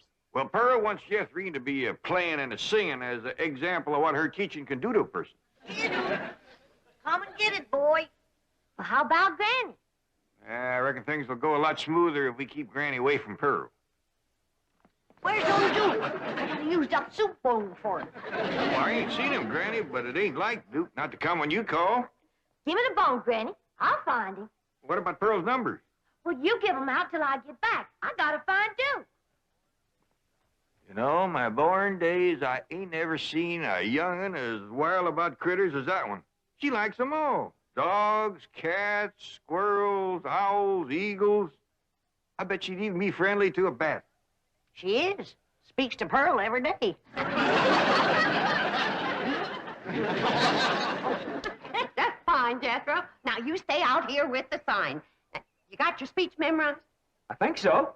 Well, suppose I was to drive up in a car and stop. What would you say? I'd say, hi, Ma. When did you learn how to drive a car? I ain't your mom. Yeah, I ain't. I'm pretending I ain't so you can practice your speech. Now, start again. How do you do, sir? This young, beautiful widow woman What here. do you mean, sir? Well, that's what you wrote for me to learn. I wrote you 2 speeches. One for man, one for woman. I'm a woman. I'm a man, so I learned that one. Please, sir. This young, beautiful widow woman here. Never mind, kid. Just point. Say, this way to the music lessons. Can you do that? Yes, sir. Well, do it. This way to the music lesson. Excuse me, Ma. I'm sorry, Ma. Honest to Pete, Jethro. Duke. Hey, here comes Ellie Mae. Have y'all seen Duke? Well, I seen him run out the front door, but that was some time back. Well, Aunt Pearl, would you do me a favor and cut loose with a short blast of yodeling? Of course. Oh, lally, oh, lally, ooh. Oh, lally, oh, lally, ooh. Oh, lally, oh, lally. Thank you, Aunt Pearl. Sounds like he's over at the Drysdale's place. Hey, yonder comes Mrs. Drysdale driving a car. Reckon she'd want to take lessons? Well, Mr. Drysdale's right fond of yodeling. Maybe she will. Oh, lally, oh, lally, ooh. Oh, lally, oh, lally, ooh.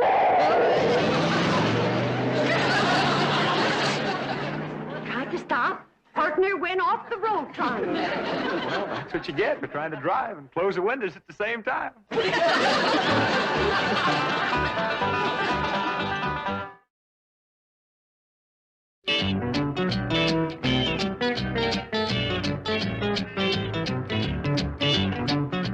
Right in, Mrs. Drysdale. Margaret, how nice to see you. I was hoping you'd... I insist that those hillbillies next door to us be deported. Deported? At once. Where to? Oh, any place. Pasadena. Oh, please, Margaret. Milton. Do you realize that Beverly Hills is preparing for its semi-centennial celebration? Yes, but... And do you realize that the eyes of the entire world will be on our famous city? Yes. And do you realize that I am the chairwoman of the celebration committee? Yes, but... And do you realize that famous personages will be coming to our home committee meetings? Well, answer me, Milburn. Speak up. Oh, yes. And do you realize that they will have to pass the Clampett home to get to ours? What's bad about that? They're out in front. That's what's bad. As I drove by just now, that Pearl woman screeched at me. She's probably yodeling. Well, it frightened me so I almost wrecked the car. Yes. She was definitely yodeling. And that brown mongrel dog of theirs came running through our flower beds, making the most mournful racket. No, don't worry, dear. I'll take care of everything. I've already taken care of that unearthly howling. I called the dog catcher. But, Margaret, they won't take Pearl. I called the dog catcher to take their dog. Mrs. Drysdale, the Clampetts prize that animal. Ellie Mae will be heartbroken. Then let them keep it in the house as I keep my French poodle. Mrs. Drysdale, Duke is a hunting dog. He's used to the Miss outdoors. Hathaway, I believe you have a telephone call to make. Oh, yes. Right, Chief. Immediately. I've also taken care of that so-called yodeling. I prefer charges against Pearl Bodine for disturbing the peace. Come on.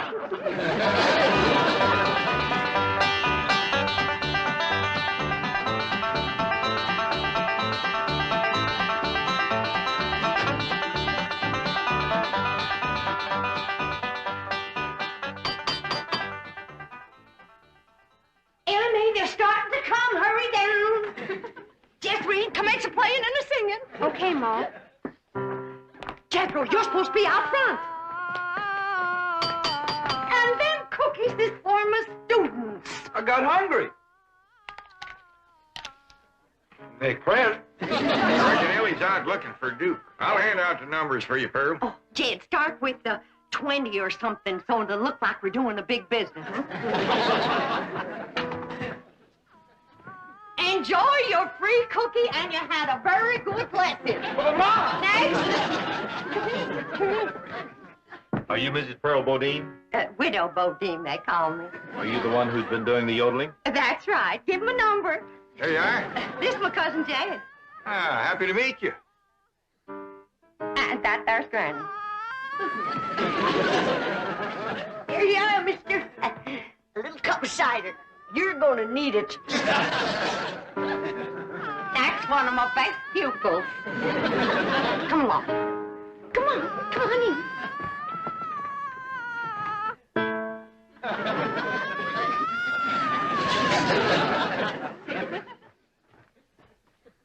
What is it? What's the matter? Chief, I telephoned the animal shelter.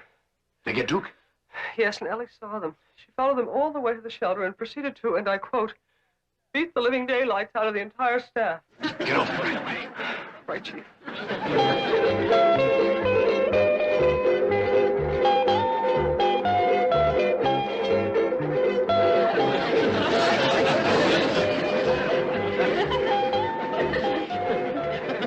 Did Ellie make Clampett do this?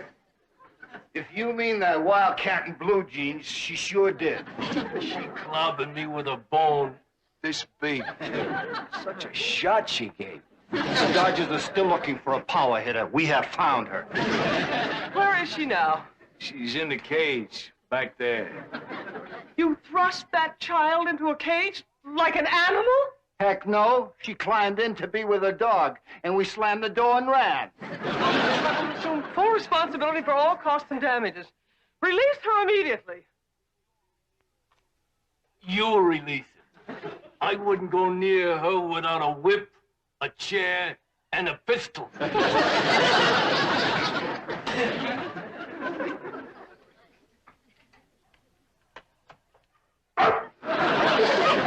Don't you worry, Duke. We'll get out of here. And when we do... Ellie Mae? Over here, Miss Jane. Did you come to let Duke and me out? Yes, but first you must give me your word that there will be no further violence. Those men out there were simply doing their duty. Okay, I won't hurt them no more. I busted Duke's bone a whooping that big one. Well, open up the cages. Oh, I can't do that. Well, Duke and me ain't coming out neither. Ellie, dear, the animals here receive the very finest care and the kindest of treatment. If they were allowed to run loose, they might go hungry or be run over and hurt. Do they have to stay here all the time? Oh, no, only until someone comes along who'll pay for their license and give them a good home. I had to open my big mouth.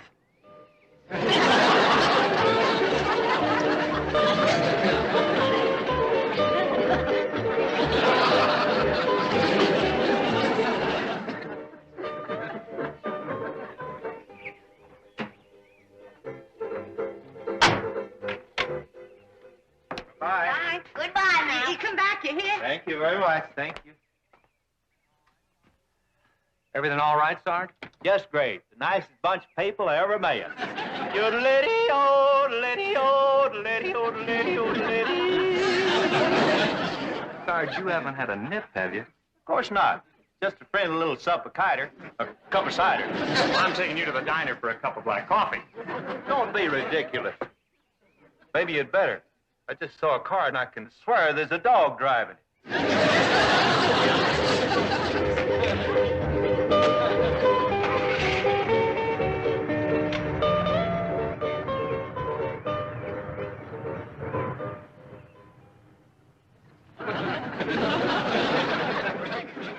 Miss Hathaway, is all them your dog? No, Mr. Clampett. They're yours. Howdy, Pa. This year's all friends of Duke and me. Well, doggies.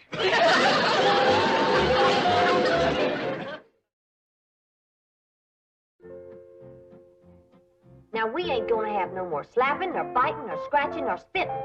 You two's got to learn to get along together. Now make up and be friends. Come on, kiss and make up.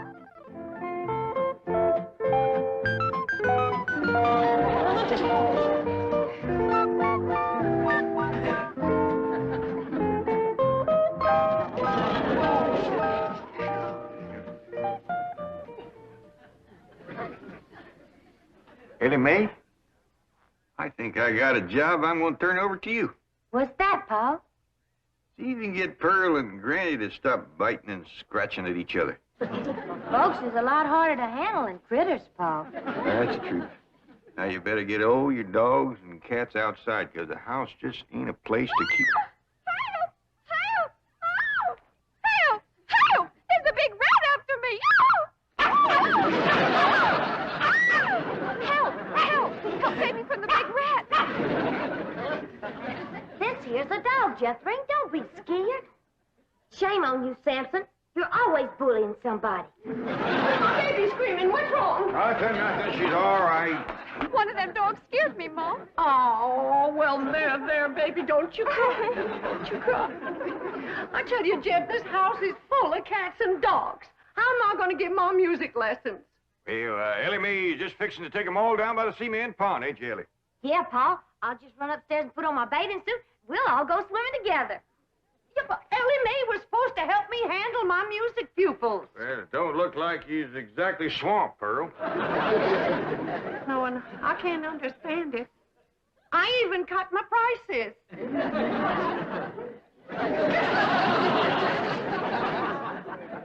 Oh, come on, Jethro.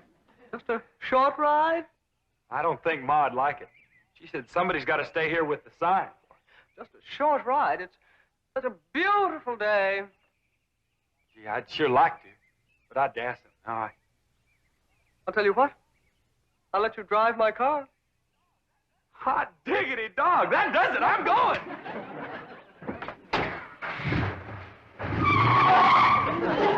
Don't leave the sign or Ma'll be mad. Oh, well, I suppose that's part of his charm.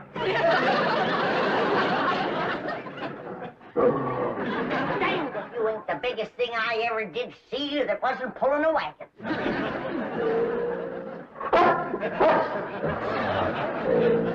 Now, you're looking at me as though you'd like to take me out and bury me and dig me up later on and gnaw on me. Now, listen, I gotta get to that icebox. I'm losing patience with you, you big overgrown lummox. Now, we gonna see who's gonna run this kitchen, you or me. And I say it's gonna be me.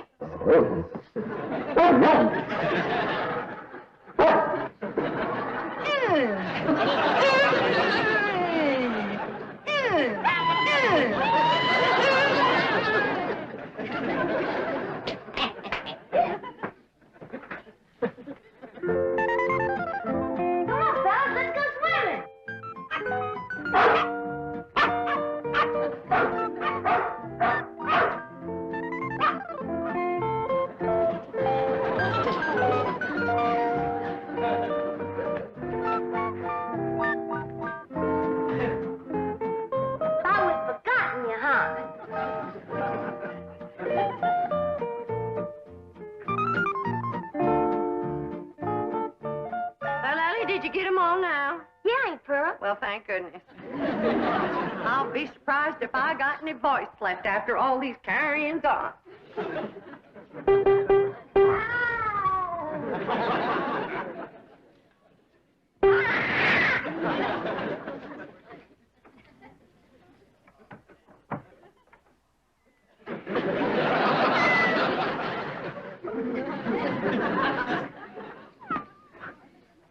Go see Ellie.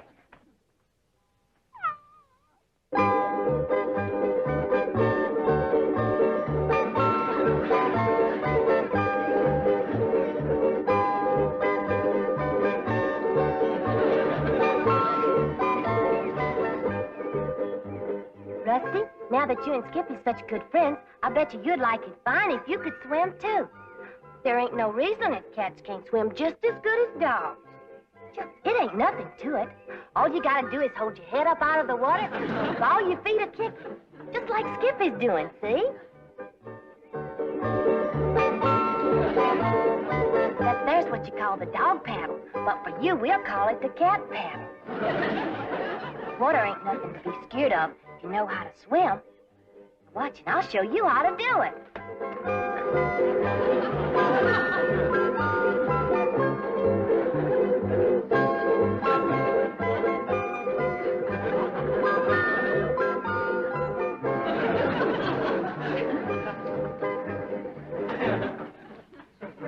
See? Just keep everything a-moving and hold your head up out of the water so you can see where you're going. And that's all there is to swimming. When you get good enough, one of these days I'll take you to the creek or the lake and you can catch your own fish. Oh, ain't Pearl's gonna set them dogs to howling again.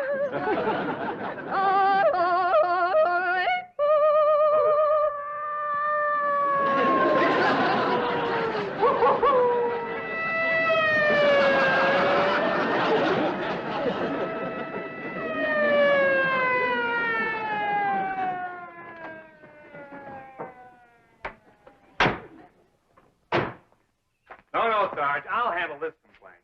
Now, the chief wants that howling and yodeling stopped. Mrs. Drysdale's putting on the pressure. I can handle it. Those hillbillies will just soft soap and hard cider you again. But they won't get through to me. I'm a big city boy. They don't speak my language. I'm sorry Miss Drysdale got upset about the dogs, but Ellie Mae can handle them. Well, she better, or I may have to place her under arrest. Ellie Mae, young fella here wants to talk to you. Howdy. What you want to say to me?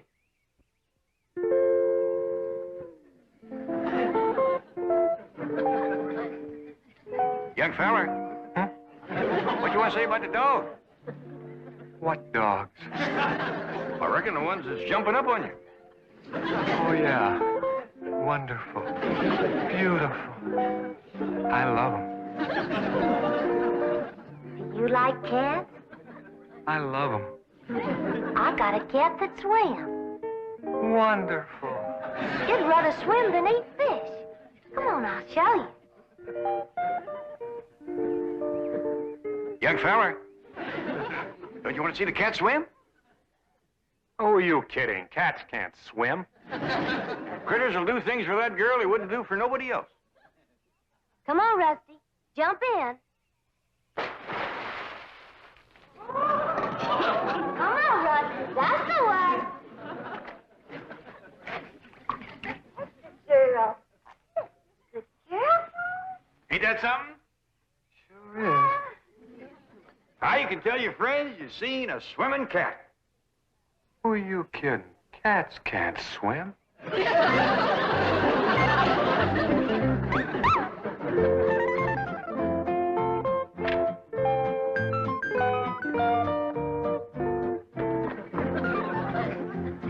Well, how'd it go?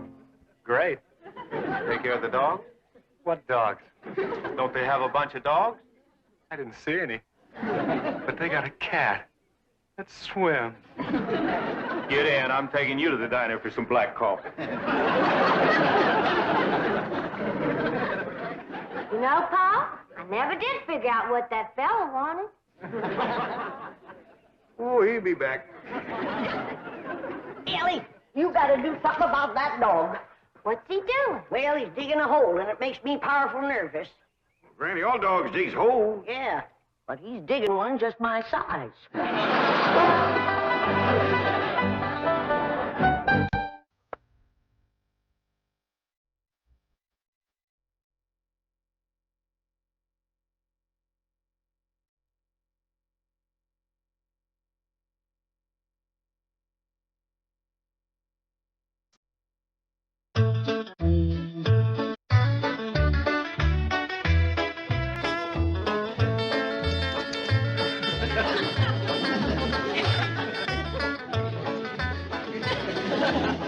This enough taters, Uncle Jed? Don't hardly look at Jethro. Well, a pink pretty near 2 dozen. Better fetch me the peelings. I got a feeling that's where most of the taters is.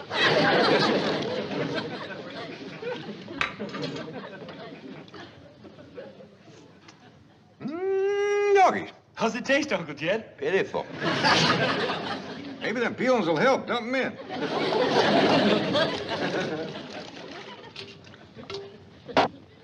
Doggone, it just don't seem right, us doing women's work, whilst Granny sits in front of that TV set all day. Ever since she found out it wasn't a washing machine, she ain't been more than 3 feet away from it. She's like a young'un with a new toy. Like Ellie with a new critter. How come she ain't in her doing this cooking? Jethro, I just don't believe Ellie was cut out for fixing victuals.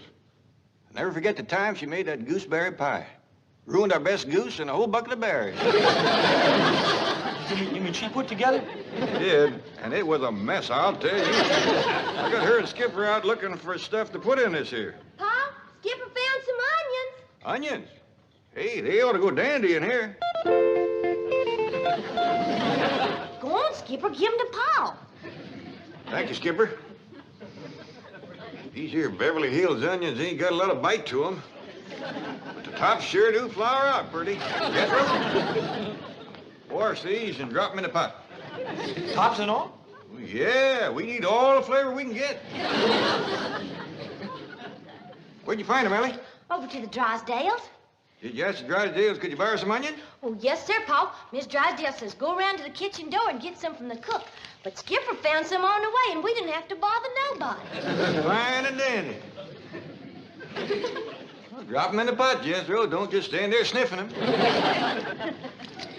Would you like some more? There's a whole big patch of them. A few more might help, Ellie. That stew ain't got too much going for it. Come on, Skipper. Let's go pull up some more onions. How's it going, boy?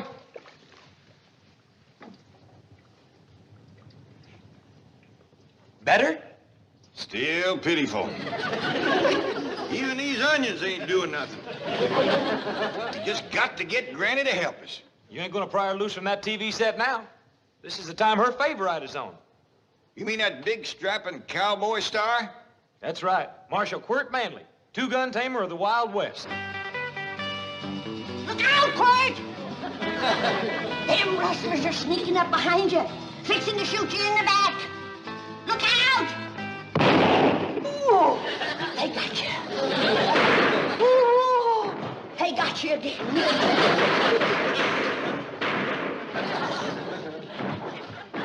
Oh, you're done for now, Quirt. That's it, you dirty coward! Right off and leave them with a back full of bullets!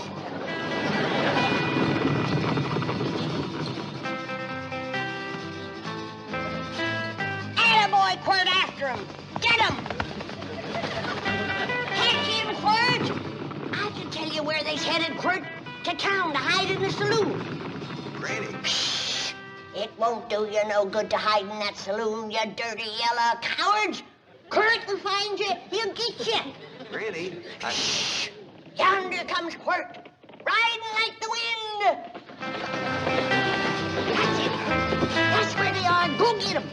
It won't do you no good to hide in that saloon. I told Quirt where to look. Say your prayers, yellow bellies. I'm coming in. Is he gonna tackle that whole saloon full of bad men all by himself? You betcha. Quirt Manley don't need no help.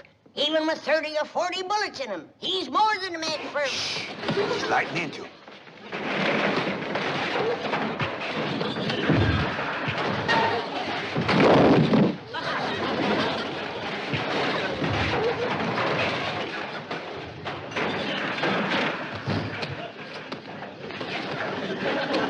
See, Jed? I told you he didn't need no help. Look at them run, the yellow bellies. He's right smart of a man, all right. Old Quirt chased them clean out of town.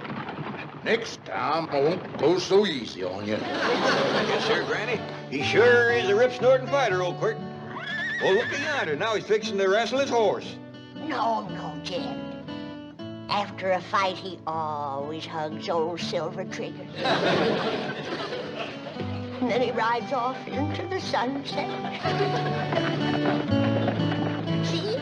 Here they go. Fine figure of a man. Sits tall in the saddle. Well, don't he have no sweetheart like Hoot Gibson always had? No. Ain't no girl good enough for Quirt Manley. He only loves his horse and his dog. Him and Ellie sure hit it off. Both of them being fond of critters, and neither one of them having a sweetheart. Yonder goes the man for Ellie Mae. If he can tame the whole Wild West, I reckon he can tame one wild girl. Leastwise, he'd have a fighting chance. Whereabouts would a fella go to find old Quirt? Off into the sunset, I reckon. That's where they always go. Mighty big place to commence looking. Sorry, Skipper, but you must not uproot Mrs. Drysdale's prize, Bulbocodium vernum. That's the botanical term for daffodil. Now, if you're a good boy, if you're a good boy, Jane has a reward for you. A genuine, quite manly cowboy outfit. Bet you like it.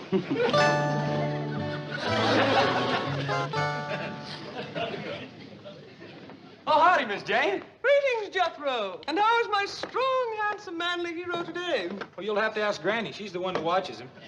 Watches who? Quirt Manley. Oh, you thought I was referring to the television star. Oh, I know you're hungry, Skipper. So am I, but this stew ain't nearly ready yet. Stew? Jethro, what are you putting in there? Everything I can lay my hands on. It ain't got no flavor at all. Oh, no, Jethro. Not tea. Oh, you poor dear boy. You need a woman to do this kind of work for you. That's a fact. You can say that again. There happens to be such a woman available. I know, but I don't stand much chance with her. Would you like her to take over right now and prepare you a delicious meal? I sure would. Then drop to your knees, my handsome one, and ask me the question that is in your heart. Please, will you go get Granny? Yes! My answer is Granny! Get up off that floor and stir the stew. Miss Jane, will you stay and have victuals with us, such as they is? Oh, well, yes, but why not let me do... Hey, Skipper! Come on, Skipper, let's swing through the trees. Ellie, what are you doing?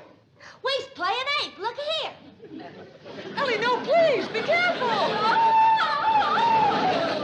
Sure would like to know where to find that Quirt Manley.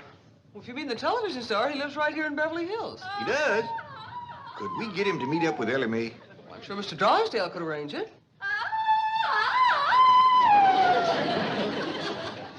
I sure wish he'd hurry. That little monkey's liable to get himself hurt.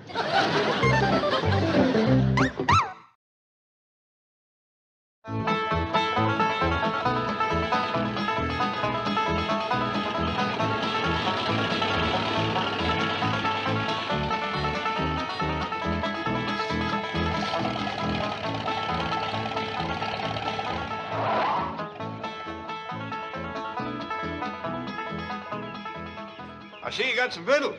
Well, yes, sir, Uncle Jed. Told the fella down at the store about Granny watching TV all day instead of cooking. So he sold me these TV victuals, all packaged up and ready to eat. Well, that's fine. Now, when Quirt Manley gets here, we got something else to offer him besides that pitiful stew. Is Quirt Manley coming here? That's right. Now, I want you to get the truck around back so when he rides up here, his horse won't shy at it. Yes, sir. And see your guns clean good. We'll ask him to give us some shooting lessons. But we know how to shoot. Not like that, rascal. Granny says he can drop 7, 8 rustlers with one shot. That ain't all. He's got a couple 6-shooters that shoot all day without reloading. Well, I can't wait to meet that rascal.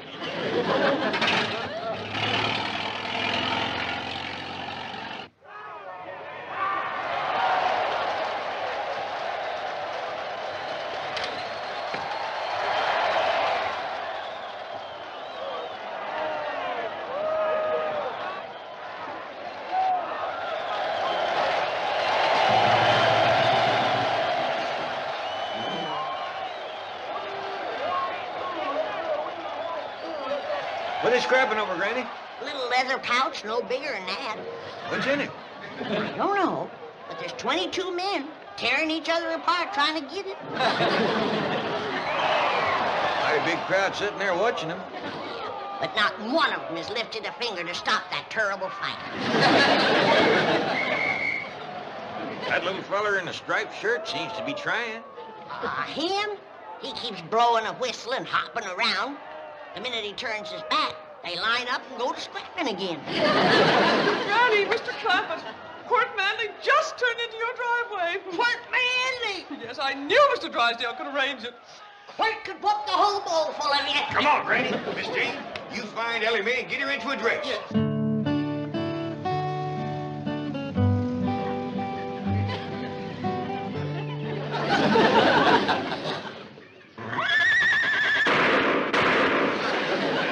That's Quirt, all right.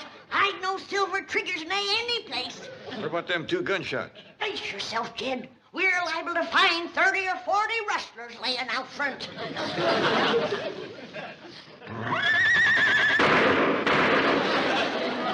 Don't shoot, Quirt. We ain't rustlers. We's friends, Miss Manley. That we is. How come you ain't riding Silver Trigger? Did them dirty rustlers get him? We'll help you find him, but I ain't no Quirt Manley. Jed, there's only one man like him. Why, he's the biggest, the bravest, the fightingest, the strongest, the hard-ridingest, and the straight-shootingest man alive. Are you people putting me on? Who said that? Somebody back here? Is that you spoke, Mr. Manley? Oh, yeah. Well, sure it was. I got a sore throat. Sometimes the voice just sneaks out that way. Well, come on in, Quirt. I'll doctor you. Ain't got the time, ma'am. Ain't got the time. Still, I'll autograph a couple of pictures for you before I go.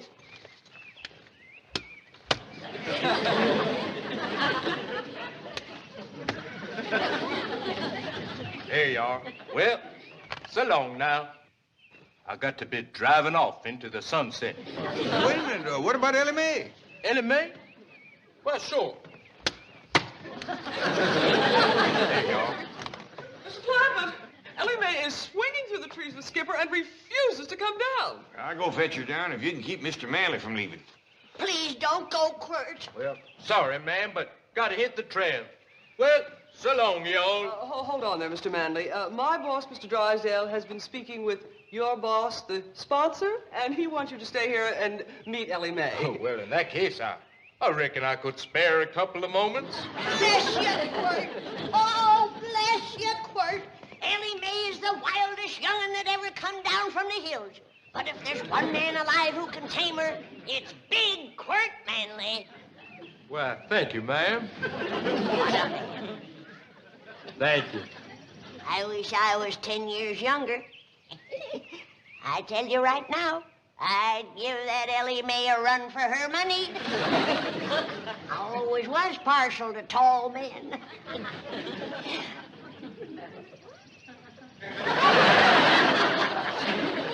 Come on, you and me are gonna have to jug together.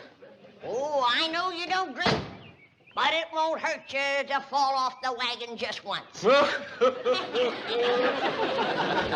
Mae, I don't want no more arguments from you. You get up them back stairs and change into a dress. Well, why can't I wear cowboy clothes like Quirt Manley? Because a man like Manley wants a woman that's womanly now. Jethro, what are you pouring into the stew? Cornmeal.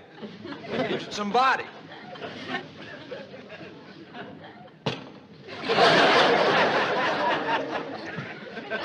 Now, you sit down and make yourself to home while I run upstairs and fetch Ellie Mae.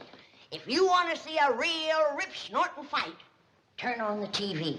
There's 22 fellas are having a real knockdown and drag-out. Of course, you could whoop them with one hand.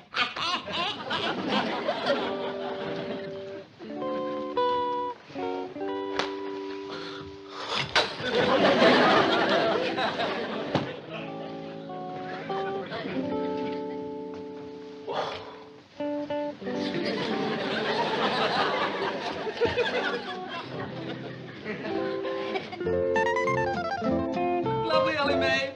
Simply lovely. Here.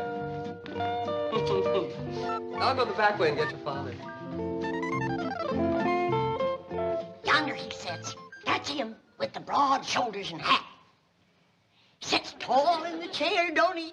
Sure does, Granny. Wait till he stands up. Your heart will jump right into your mouth.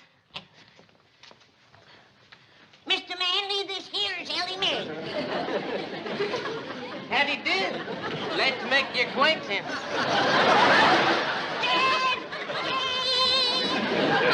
The rustlers must have jumped first whilst we were out. Look, look! We gotta catch him, Granny. They done run off with the best part of it.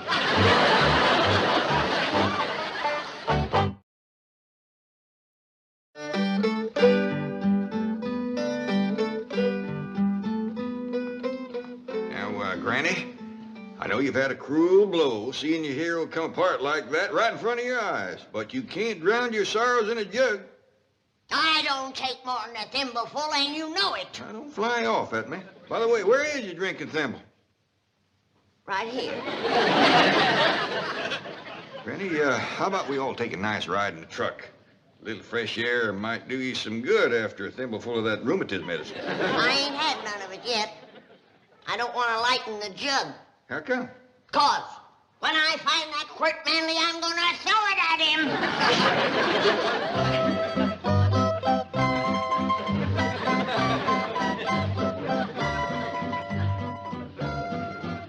Gee, that's the first time I've ever seen a swimming chicken. Shucks, that's nothing. I got a cat that swims, too. And a rooster that plays dead, a dog that climbs trees, and a turkey that shakes hands. My goodness, I just love animals like these. That is, the little ones. Big animals like horses kind of scare me. You ride like the wind on TV. Oh, that's not me, Ellie Mae. That's my double. He does my riding, shooting, fighting, falling off cliffs and things like that. I have another double who does the deep voice for me. I call him my double-double. What do you do, Mr. Manley? Oh, please, Ellie Mae. Call me Henry. That's my real name, you see. I'm only on the show because my father's the sponsor. They just use me for close-ups. They say I have a sincere face. Got a nice face. I like it. Oh, thank you, Ellie Mae. I like your face, too. And now that I come to think of it, I like the rest of you. Did you notice that rhymed? Yeah. Well, that's what I really like to do. Make up poems for girls like you. Well, there goes another one right there. They just pop out of me at times. Would you like me to make up a poem about a raccoon? I sure would, and Elmer would, too. Very well. I like the raccoon because he is so filled with goodness and generosity. Well, look how he gives us his skin for use on our garments and other apparel. In addition, raccoons act natural and don't put on airs, as do skunks and old turnips. You're up, Granny. Someone here to see you. Well, I don't want to see him. He reminds me of Quirt Manley. Oh, he's a heap more of a man. Handles a gun a heap better, too. He's the one that ought to be on TV.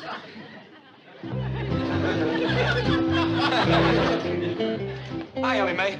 Hey, excuse me, little fella. Can you tell me where I can find Mr. Quirt Manley? I noticed you was toting his hat for him. Well, this here is Quirt Manley, Jethro. Stop joking, Ellie Mae. I'm in a hurry. I want to ask him if I can borrow his pretty car to drive around the block a couple times. Well, yes, you may, Jethro. The car belongs to my father, so it's all right. Yoo-hoo! Hey, do you think he'd tear me to pieces if I borrowed his hat, too? I can promise you he won't.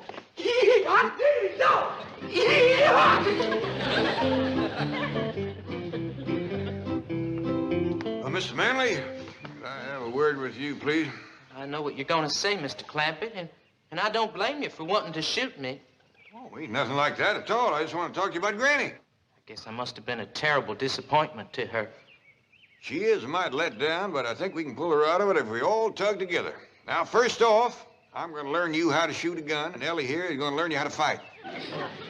I'm afraid of guns, but I might like learning to fight.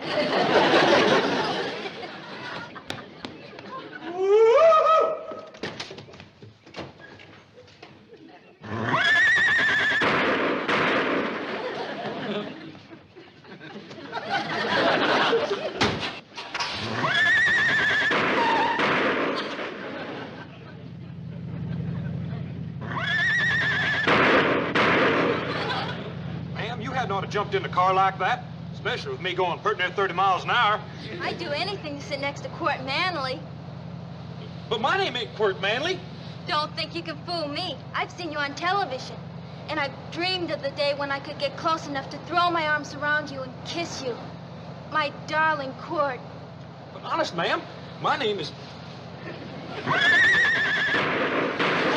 Your name is what? My name is Kurt Manley.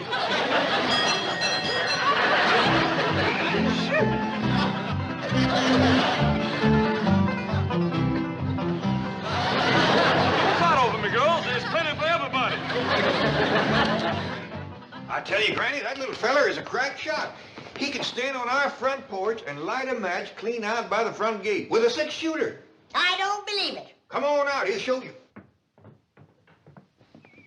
Judd tells me you're pretty good with them 6-shooters. Granny, he's a blue-tailed marvel. He's gonna whip out them guns and bam, bam, bam, light them 3 matches stuck in the ground down there this side of the wall.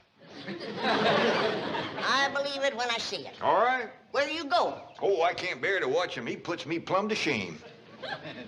Well, come in shooting.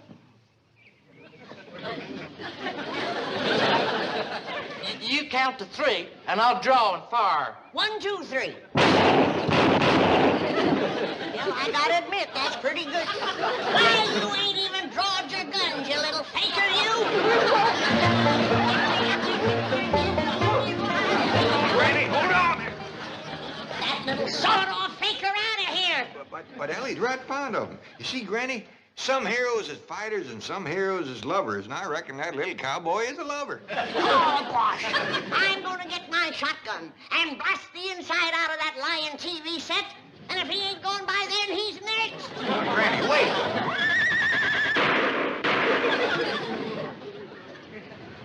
Hey, look at that. Look at what I got. Jethro, where'd you get all these girls? Well, they think I'm a rich TV star. Say, if you girls cotton the money, I'll show you how you can divide up that whole roll. He's a little cowboy inside there. All you gotta do is go in there and make a big fuss over him and take on about how cute he is. Will you do it? Sure.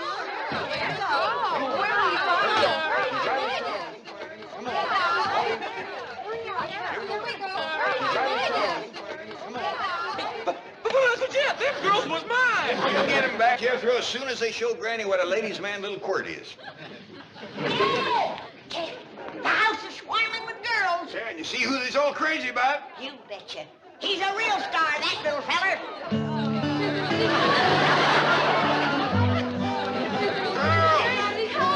You got the wrong little cowboy. Now, Granny, don't shoot the TV set.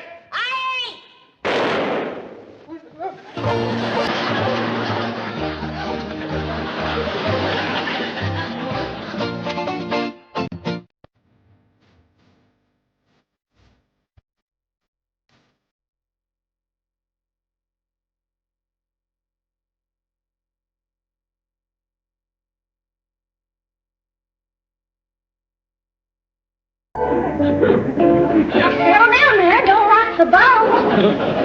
Me. Yeah, Pop. Mr. Drysdale will be here directly to take a sailing on that yacht. I know. That's why I'm getting my critters used to riding on the water.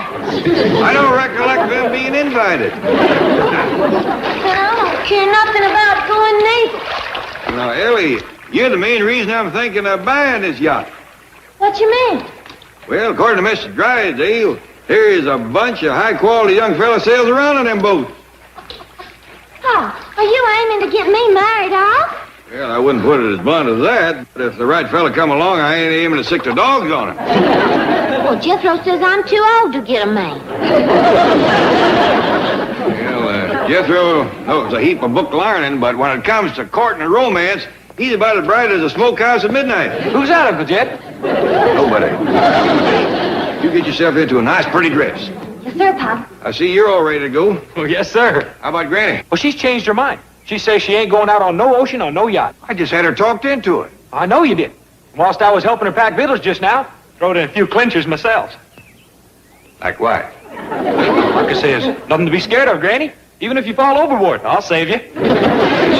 I says, heck fire. I can swim faster than any old shark. Nice going, boy. Thank you.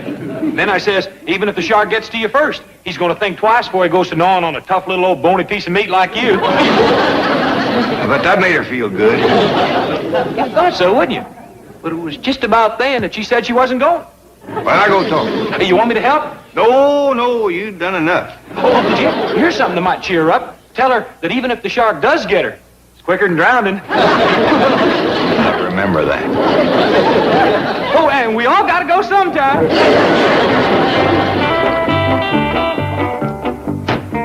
Ellie, you ain't going out on that boat, are you? Sure am, Granny. Well, what will you do if you fall off in the ocean? Well, I can swim. Ain't you ever heard of sharks? Of course I have. Well, what will you do if you meet up with one of them? Nothing I can do. Paul says I can't bring home no more critters. Foolishness. Foolishness, that's what it is. The whole family's gonna get et up. Them sharks is gonna be having Clampett chowder. What's this I hear about you not coming with us? Jed, hill folks don't belong on no ocean. Granny, you done let Jethro scare you. Mr. Drysdale said being on one of them big yachts is just like being in your own house. And I've saved myself a trip. I'm done here. Mr. Drysdale said there's a lot of fun on them big yachts. You can fish off them. You can fall off them, too. And I ain't aiming to be no snack for no shark. Jethro has got you worried about nothing. I ain't so sure. I've been eating fish for 7 years, and they could be carrying a mighty strong grudge. There, I'm plumb ashamed of you. Jed, I was born on dry land. I was raised on dry land. And when my time comes, I aim to go on dry land. But that's just it. You know the good Lord is looking out for you. He'll decide when it's your time to go. When I go is up to him. Where I go is up to me. Howdy, Miss Jane, Mr. Drysdale. Come on in. Thank you, Jethro. Good to be aboard. Everyone ready, Jethro? No, ma'am. Ellie's still getting dressed. Oh, I'll go up and see if I can be of some help. Hey, Mr. Drysdale, are you in the Navy? No, lad. These are merely yachting togs. Though I do have the look of a sea hawk about me. Admiral Drysdale, born to command. Gold braid in his sleeve, and I'd look every inch the skipper. Well, I thought I heard company. Howdy there. Hey, Uncle Jed, is Mr. Drysdale going to be the skipper of your yacht? Well, now... No, of course not. Here's our skipper.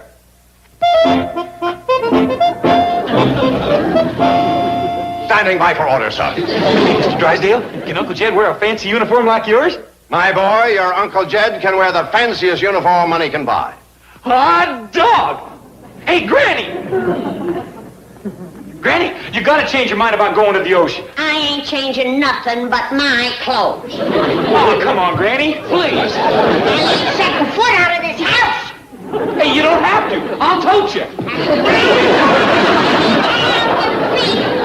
Jethro, put your granny down. I can't. She's locked onto something. Granny, let go. I ain't letting go till he puts me down. I can't put her down till she lets go. That ain't fair. 2 again 1. Now put her down. She'll get away. Leave go. See, now I gotta catch her again. Yourself scarce, boy. Go take a drive. Where to? Anywhere. Hey, can I get your uniform for you? Yeah, you do. Hey, the fancy one? Sure. Now get it. Now listen to reason, Granny. There's nothing to be frightened of. Come on, Granny. Don't be a fraidy cat. You can coax, plead, and shame mouth me all you want. I ain't a budger. Why do you have to be so all-fired stubborn? Well, for one thing, I can't get my head out of here.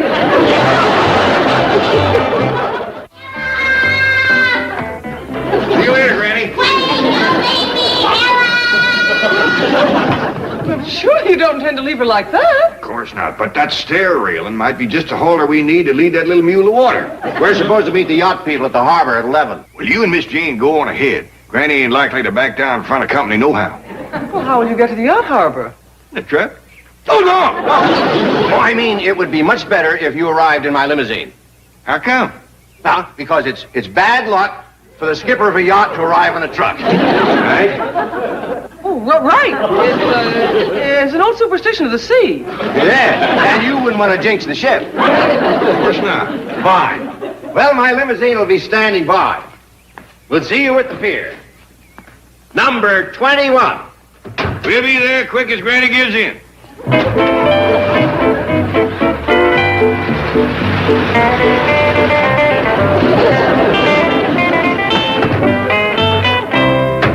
Uncle Jed, wait till you see the uniform I got for you. You're going to make Mr. Drysdale look like a plucked chicken. No, Granny's got a head caught in a stair rail. Yeah, I know. She says if we'll get her loose, she'll go down the boat with us. It worked. Come on, you. Hey, Granny, how'd you get your head in there? Never mind that. Let's just get it out.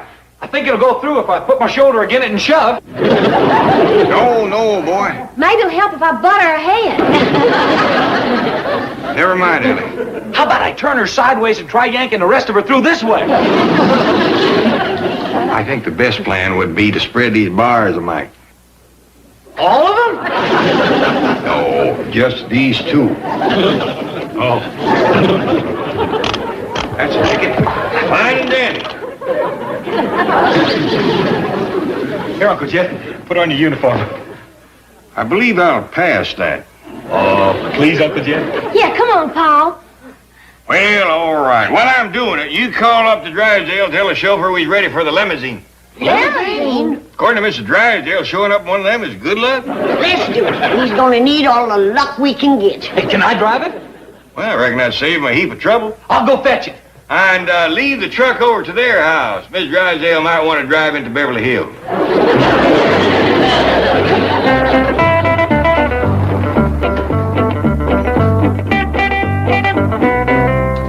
Hey, Jethro, wait till you see Paul in his yacht and get up. Yes, sir. I told you it was a doozy. Where'd you get this outfit, Jethro? Over to the movie studio. What you call the wardrobe department. Got a fancy for fishing and the like, ain't it? I reckon so. It's the only one they had in your size. Come on, Granny. I'm coming. What's this for? One of them sharks swallows me.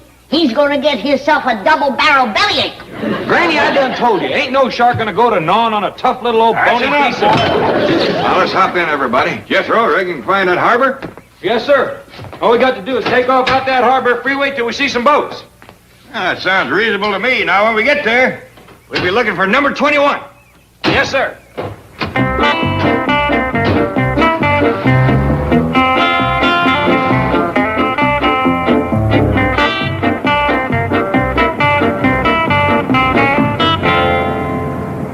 Yonder's a bunch of boats. Reckon it's one of them? Heck no. They's too little. According to Mr. Drysdale, them yachts as big as houses. They better be or you ain't getting me on one. There's Andy Biggins over on that side. Now, them is what you call yachts.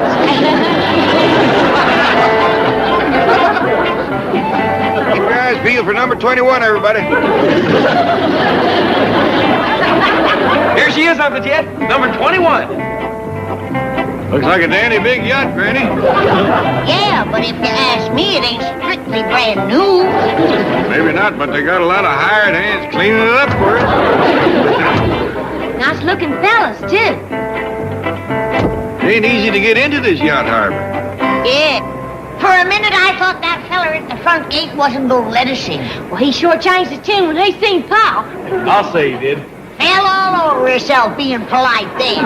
It's loaded and everything. Well, you got to remember, they's hoping I'll buy this boat. Folks is generally extra polite when they're trying to sell you something. Where's Mr. Drysdale and Miss Jane? Why don't you youngins take a look around for them? Yes, sir, Paul.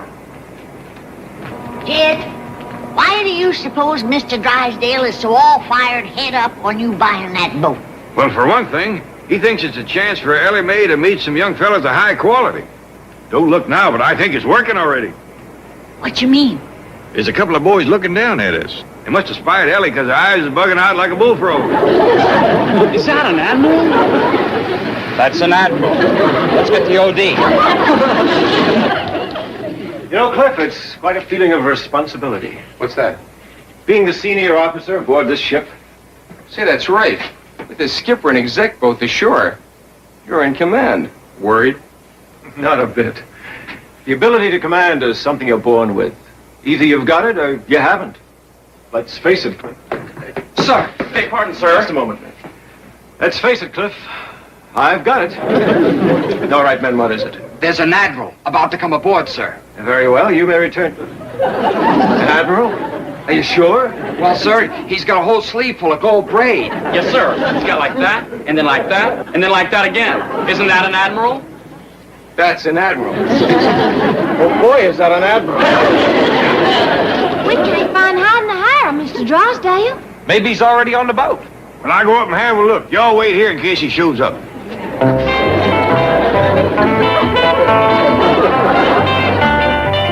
Tell communications to locate the skipper. Alert the crew. Find someone to pipe the admiral aboard. Get 6 men for side boys. Get everything shaped up for inspection. Never mind that. Move! Welcome aboard, sir. This is a great surprise. Honor! Relax, boys. Mr. Drysdale here? Is he supposed to be, sir? Yes, he is. Then he's here, sir. Good, good. Come on up, everybody. Come on, Granny. I've changed my mind. I'm going to wait in the car. And get round,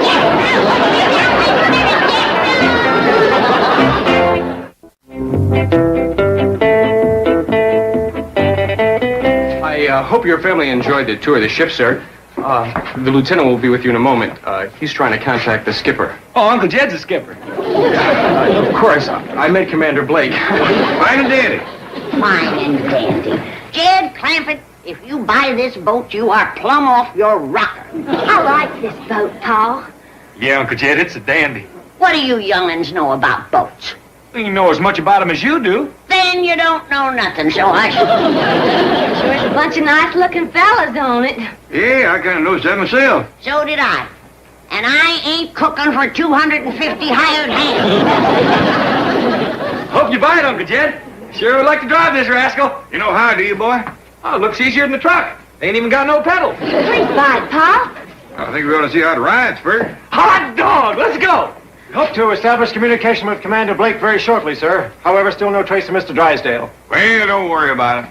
Meanwhile, sir, we're serving coffee and refreshments in the wardroom, with the Admiral's permission. Well, that's fine. Thank him first. Lead me to it. Right this way, madam. Ain't we going for a ride, Paul? Well, that's up to this young fella right here.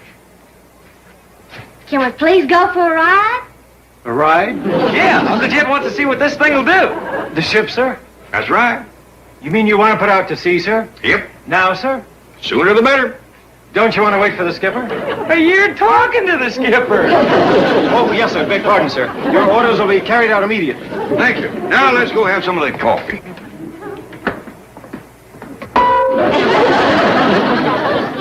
Be nice to raise these doorways tonight. Iron kind of dents a fellow's head. Ain't doing that iron no good neither.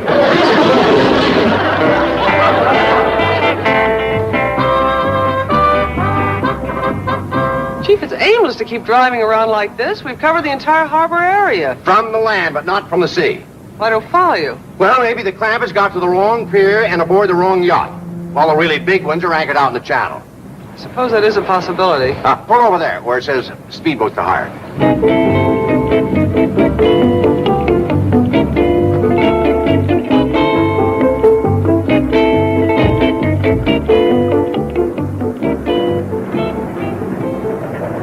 Can I help you folks? Yes, you can. We need a good, fast boat and an experienced operator to take us around the various yachts in the channel. Well, I'm your man. Good, good. How much? $35 an hour. $35 an hour? Chief, we've got to get out there somehow. I know. Hey! What's going on? Don't this thing go any faster?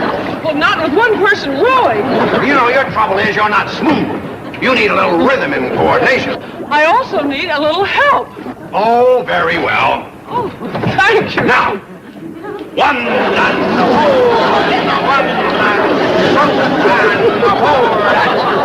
Miss Hathaway, you're not with me. Oh, I wish that were true. Now, one and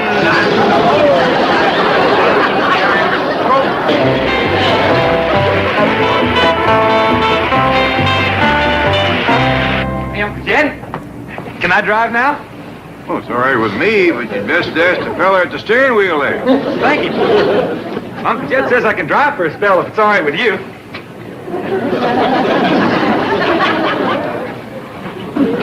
Hold steady on 100. Okay. Hey, Uncle Jed, we's doing 100. Kind of fast if you have to do any turning, ain't it? Well, there's one way to find out.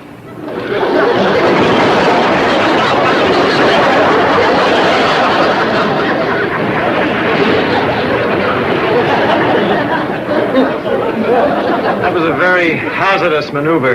Thank you. Can I drive some more now? Well, let's let the helmsman take the wheel for a while, huh? Okay. I'll work these levers.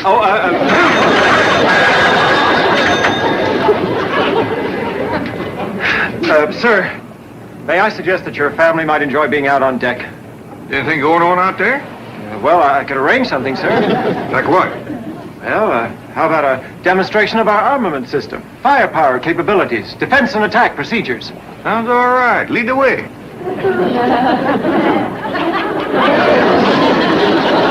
Well, Miss Hathaway, you're certainly making a mess of this. We haven't gotten to one yacht. The current's too strong, Chief. Only you row for a while. Miss Hathaway, who owns the bank where you work? You do? Who pays your salary? Who signs your checks? You do? Then who rows? I do? Then get to it.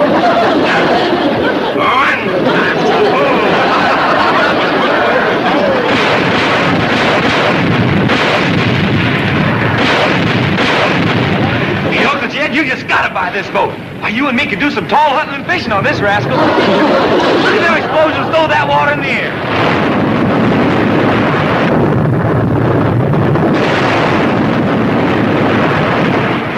Don't seem like a very sporting way to fish.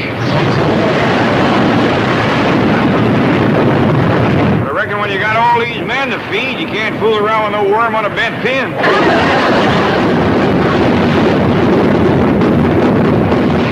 What are they shooting at? High-flying birds, I reckon. I wouldn't want to have to cook them when they get done with them.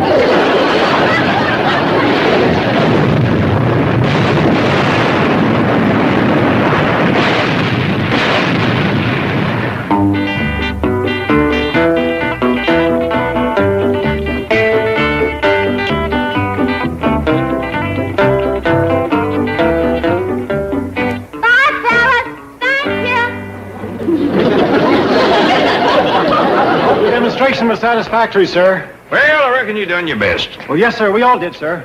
Well, then, it's up to me to make a decision, ain't it? Yes, sir. Just a minute. You got them figures wrote down, boy? Yes, sir, Uncle Jed. That there boat costs $6,000 a day to operate. She uses up 500 gallons oil every hour, and them 250 hired hands eats better than 600 pounds of food a day. And she costs $3 million. You gonna buy it? I reckon not. What? Turn the car around. But... Young fella, I made up my mind about your ship. You have, sir? Yep. I'm gonna pass it. He passed us! He passed us! He passed us! He's pretty happy for a fella that just lost a sail.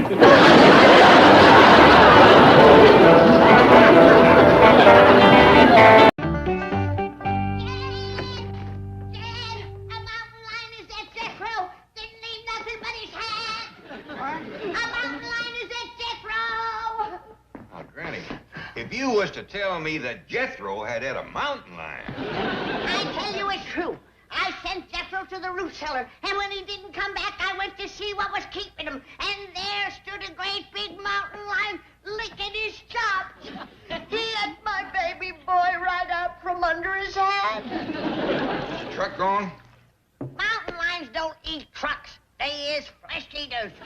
I know that, but I figured if the truck was gone, that might tell us what happened to Jethro. I told you what happened. He was hit by a mountain lion in the root cellar. Now, you gonna get your gun and shoot him before he eats the rest of the family? It's kind of dark in that root cellar. What you seen might not have been a mountain lion at all. I tell you, I There's a wild varmint in the root cellar. We've been out here in Beverly Hills for going on to 8 years now, and the wildest thing we've seen yet is that movie star lives down the street. Which one? The one with the long blonde hair, wears them wild clothes and jewelry, walks for the wiggle. You know the fella. I tell you, there's a mountain lion in my root cellar. Now, are you gonna shoot him or do I have to?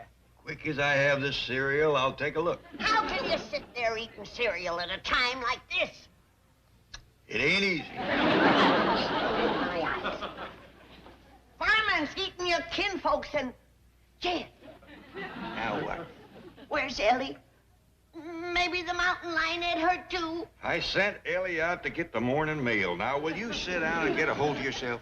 Here's the mail, Pa. Oh, fine, Ellie. Now, run fetch your pa's gun. He's gonna shoot that mountain lion in the root cellar. Giant gonna shoot Herman. Herman? Well, I got him yesterday at the animal farm. He's my new pet. Some pet. He ate your cousin Jethro. Herman wouldn't do that. Well, he did, and your pa's fixing to shoot him. Please don't, Pa. Do what you have to do, kid. Kinfolks comes ahead of varmints. Giant gonna do it, are you, Pa? Looks like the only thing I ain't gonna do for sure is eat this cereal. Oh. Well, I'll give it to Herman. He just loves it. Herman, come get your breakfast. You bring no man-eating beast in here. He ain't no man-eating beast, Granny. See, he's just as tame as a kitten. You get that vicious killer out of my kitchen. Come on, Herman, with that scoop. You see, Jed? I told you I seen a man-eating beast. Yep. Now, if you'll fetch me another bowl, you'll see a man eating cereal. Looks like somebody has sent us the latest copy of the Silver Dollar City News. Who was it? Don't say. Well, doggy. Guess who's getting married? Who? Alverna Bradshaw's daughter. Big Mouth Bradshaw? Yep. Are you telling me that the homeliest girl in the hills has got herself a fella? Seems that way. I don't believe it. Read it for yourself. Here it is, in black and white. Yep. Alverna's daughter is getting married. Yep. I don't believe it. Afraid it's true, Granny. You realize what this means? I'm afraid it means I ain't gonna eat this cereal. We've got to get Ellie Mae married right away. Why? Because Big Mouth Bradshaw is 2 days younger than Ellie. And if she gets married before your daughter, you're gonna be disgraced. No, I won't. Well, think of Ellie. She'll die of shame. Oh, I won't bother Ellie. Think about Jethro. Why, he's a boy with a lot of pride. He's liable to leave home. Not as long as we got victuals here. Jed, this is no joking matter. We've got to take Ellie back to the hills and get her married right away. There's no time to lose. Why the hill? 'Cause that's where the men are the marrying kind. Could we talk about this after I have my breakfast? I'm powerful hungry. No, Jed. We've got to settle this matter right now. There's no time to lose. Well, all right. You go next door and ask Mr. Drysdale, would he keep an eye on the place if we go back? Good idea. Granny, how about some bills? Oh, thank you, Uncle Jed. Where you been, Jethro? Into college. Yeah, college, huh? Good for you. How long you been going? This is my first day. See, I fell in with this here college crowd. They made me realize how much I've been missing. Do tell. Oh, yeah. See, even though I graduated 6th grade, there's still more I can learn. I'm proud of you, boy. Thanks, Uncle Jed. It's fun, too. Real nice bunch of fellas. And talk about smart. Any of them fellas unmarried? All of them, as far as I know. Well, you reckon you could fetch home one of them college fellas, introduce them to your cousin Ellie? Fetch home a whole bunch of them. Then you can take her pick. Well, I'll be just dandy. Well, look at that. Just enough cereal left for one more bowl. Thank you, Uncle Jed. When you're hungry, Ain't nothing like a bowl of cereal. Ain't nothing like it as far as I'm concerned.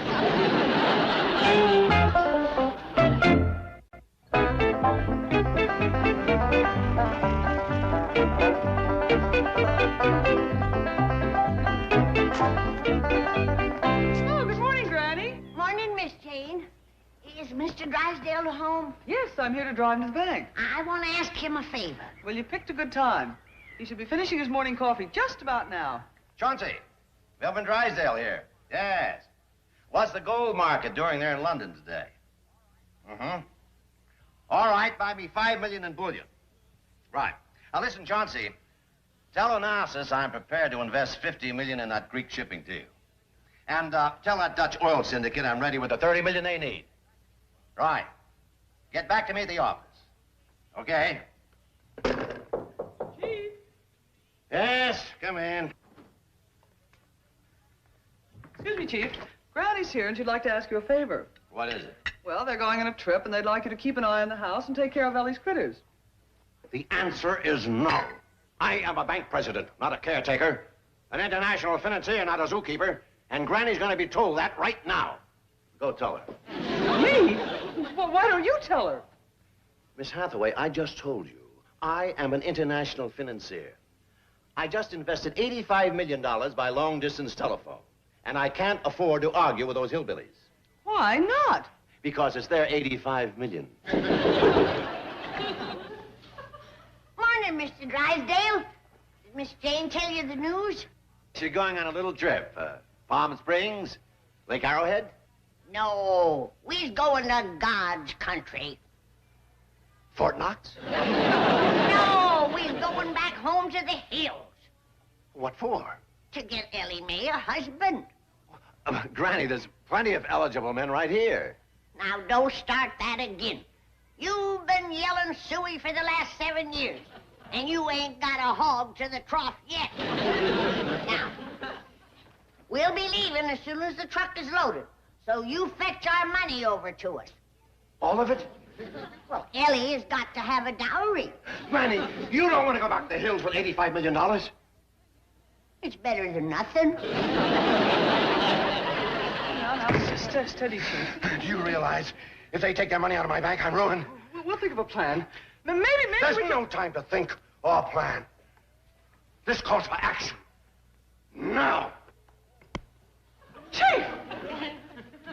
What are you going to do? I'm going to stab all 4 of them. No! Let go of me. They're not driving back to the hills. Chief, come to your senses. You can't use that on the Clampetts. I don't intend to. I'm going to puncture the tires on that truck. They'll have to get some out of a catalog. It'll take 3 weeks to get new ones.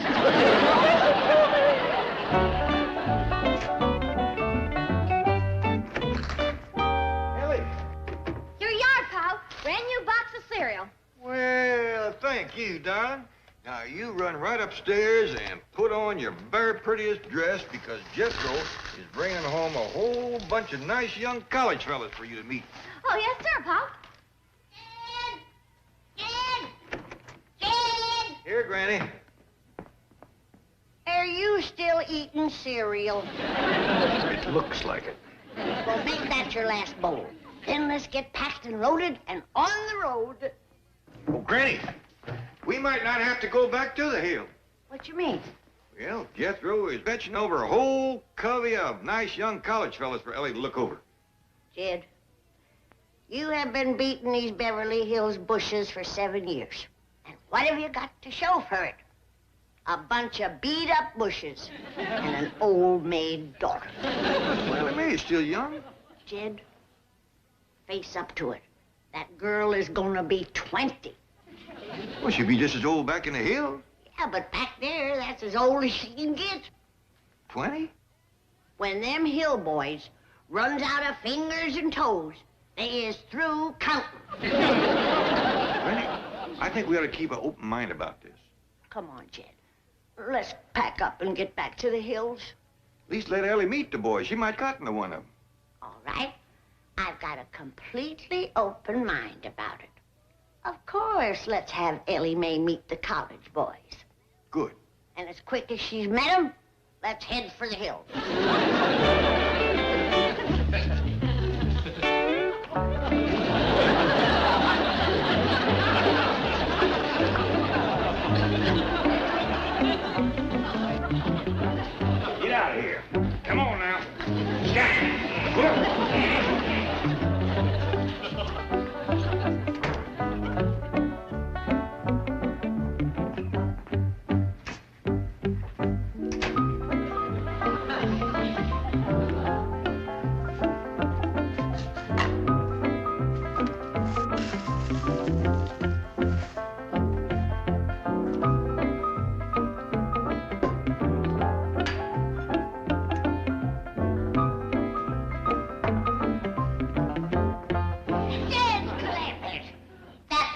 your 5th breakfast. What's got into you? Well, it ain't cereal, that's for sure. You ain't gonna have room for lunch. Yes, I am, I swear. No, I'm gonna give this to Ellie's mountain lion. Give him this, too. Let him fix his own from now on. Oh, hi, Jet. Let's home some college boys. Oh, fine, fine. Take him in the parlor. I'll tell Elliot.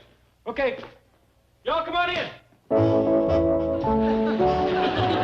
this is a groovy place. All right. Pietro. He's his college student? Yes, sir. Fetched him right off the campus. Oh, this here's my Uncle Jed. Howdy. Hey, man. How are you? Oh. This here is Mitch. He's been to 12 colleges. Ah, it's a dandy record. What all did you study? Study? They don't study. They protests. Well, what do they protest? Everything. You name it, they protested. They march up and down in front of the college holding signs. Well, how about you? Ain't you learning nothing? Oh, yeah. I'm carrying 3 subjects. Oh, good, good. What are they? Down with the dean, down with the faculty, and down with the regents. You walk around carrying signs, too, huh?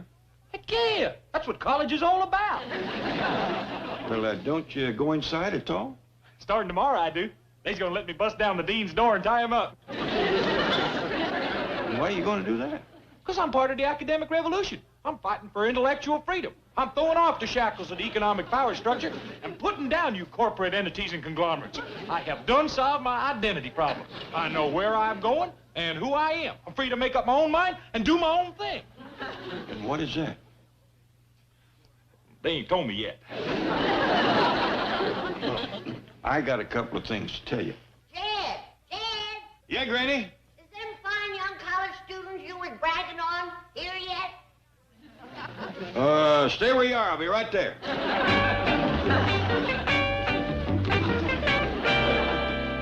Man, is that the chick you were telling me about? Oh, yeah. That's my cousin Ellie. Hi, Ellie. I'd like you to meet these 3 guys. 2 guys. I'm a girl. Really? Yeah. Oh, well, you want to swing? Cool. Groovy. Let's split. At last, a meaningful relationship. Hey, would you like to go to college? Well, yes, sir, I reckon so. Come on, if we hurry, we can get there in time for the 12 o'clock cafeteria break. Really? Yeah, 12 o'clock, we're gonna break the cafeteria. Hey, wait for me. I'll help you break it, but let's eat first.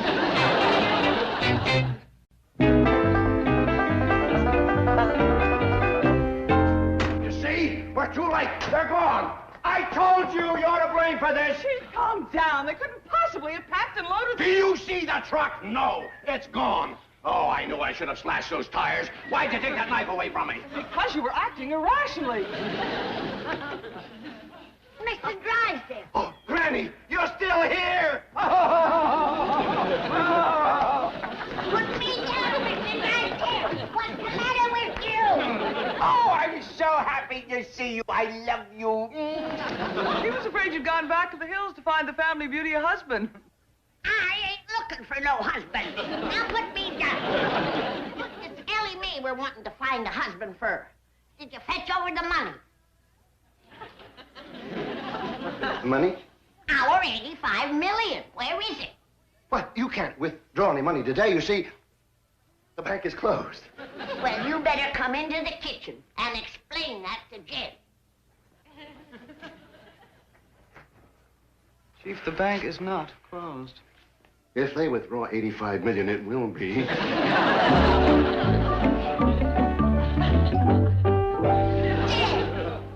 Not another bowl of cereal. That's right. Not another bowl of cereal.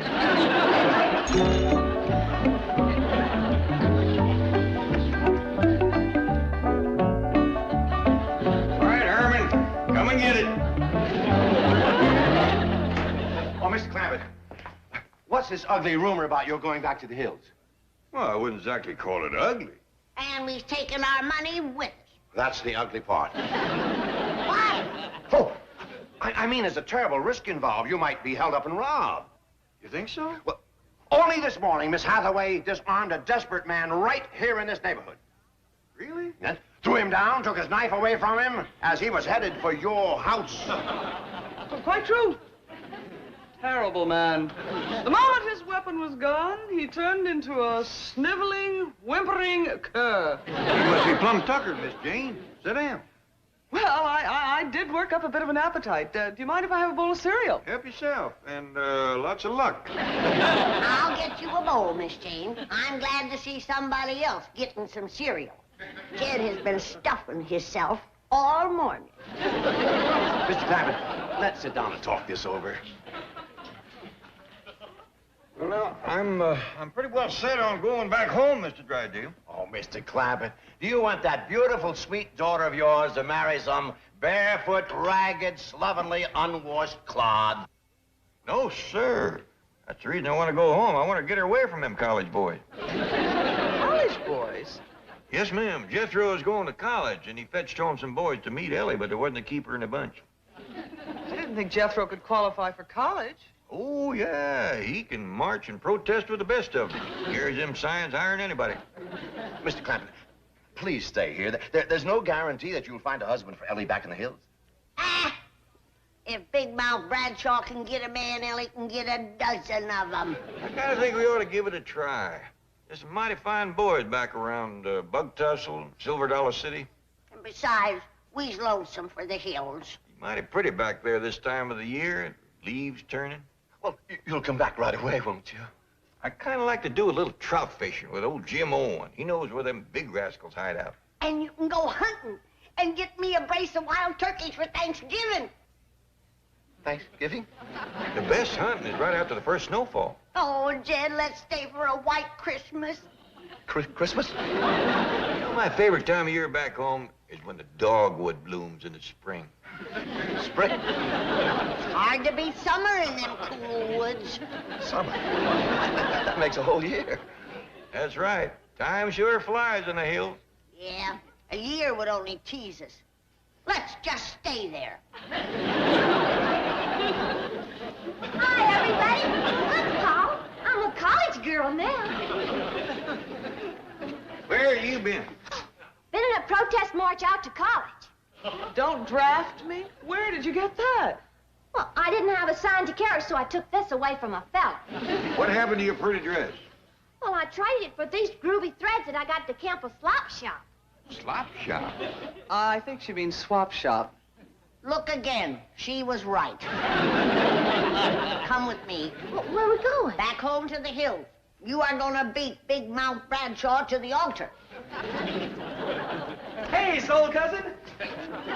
Did Ellie tell you about the raid on the college cafeteria? Wiped them out. Ain't got a bit of food left. Well, it sounds like a mob. How many were there? Just me. Uncle Jed, baby, that college life is a gas. I mean, that's where it's happening. Don't sound like you're happening to learn much. Not true, old-timer. We's learning the 3 R's. Rioting, raiding, and ransacking. Poor old cat just don't dig. He's so far out, it's pitiful. I mean, come on, Dad. Like, get with it. Swing a little, Pops. Lay some skin on me. You know, I might just do that. Bless his sweet old heart. Marches to a different drummer. I ain't blaming you old folks. It's the generation gap. But I gotta do what I gotta do. I'm tuned in, turned on, and toned up. Well, tune out, turn off, and pack up. We're going home. Is he kidding? I ain't going back to the hills. I'm a college man. Well, don't they have schools? Yeah, but back there, they make you come inside and study. I'm gonna stay right here where I got intellectual freedom. You're absolutely right, Jethro. You don't want to be a college dropout. I sure don't. College is fun. There's lots of fellas and lots of girls. And quick as I can learn to tell them apart, it's gonna be a lot more fun. Oh, there you are, boy. Let's get these bags on the truck. Yeah, now you hurry and pack whilst I put up some lunch for the road. I ain't going, Granny. What did you say? I ain't going back to the hills. I want to stay right here and pursue my education.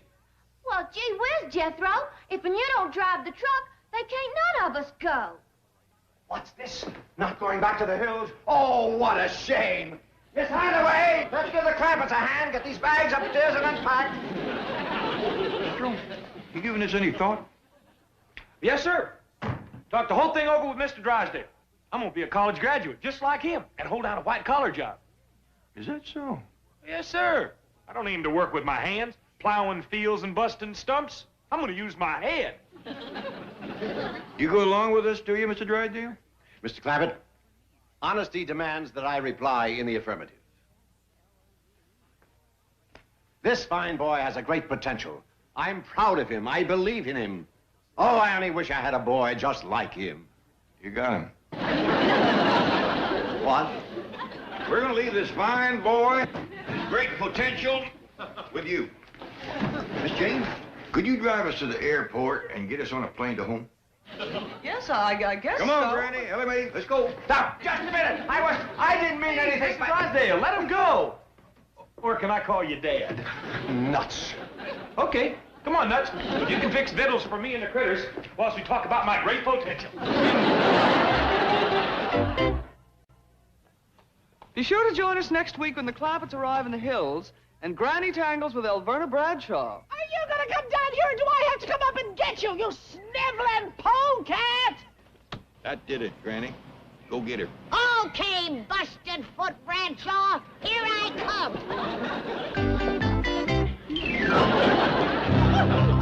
She's crazy. She'll kill me.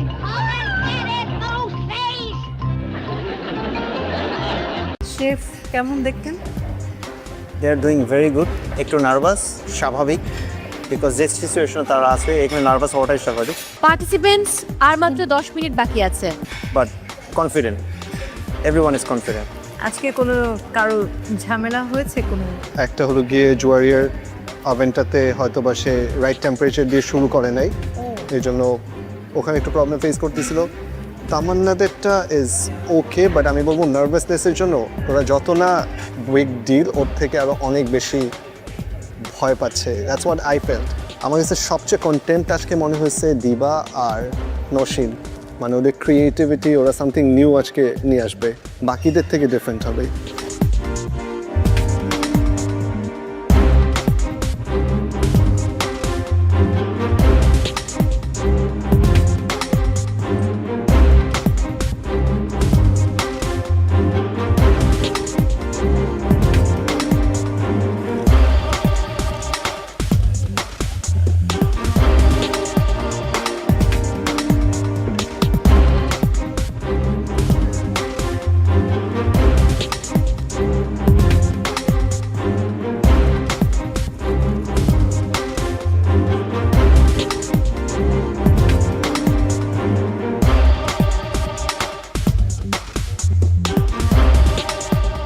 Participants আর মাত্র 10 minute বাকি আছে। এই 10 মিনিটের মধ্যে plating ডান করতে হবে, সেই সাথে কস্টিং অ্যান্ড কিচেন ক্লিন করতে হবে।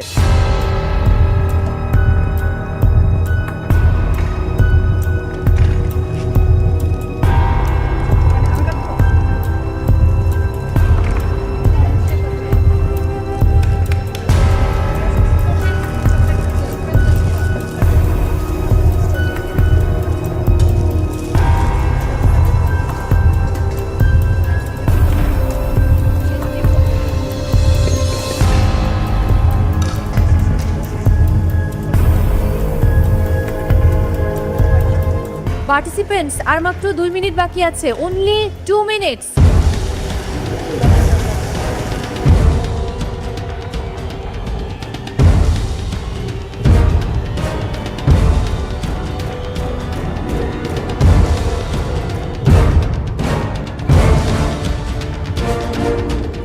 কাউন্টডাউন দেব, বিজ্ঞ বিচারক এবং মেন্টরস আমরা একসঙ্গে আজকে কাউন্টডাউন দিচ্ছি।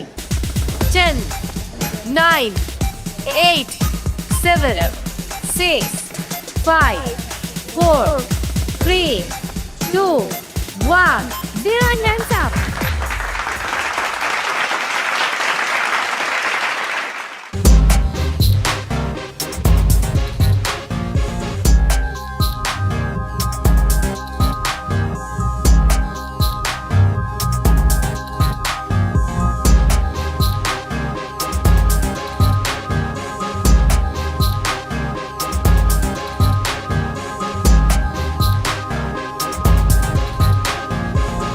Good job participants. সবচেয়ে বেশি এক্সাইটেড ছিলাম আপনাদের রেসিপি ট্রাই করার জন্য, বাট ফর সাম রিজন আজকের রেসিপিটা পারফেক্ট হয়নি। আমি বলবো না খুব খারাপ, প্লেটিংটা খুব সিম্পলের মধ্যে ভালো লাগছে। ঘি ভাতটা আমার কাছে সবচেয়ে বেশি ইন্টারেস্টিং লেগেছে। নারায়ণগঞ্জের নিশাদ, বরিশালের নওশিন।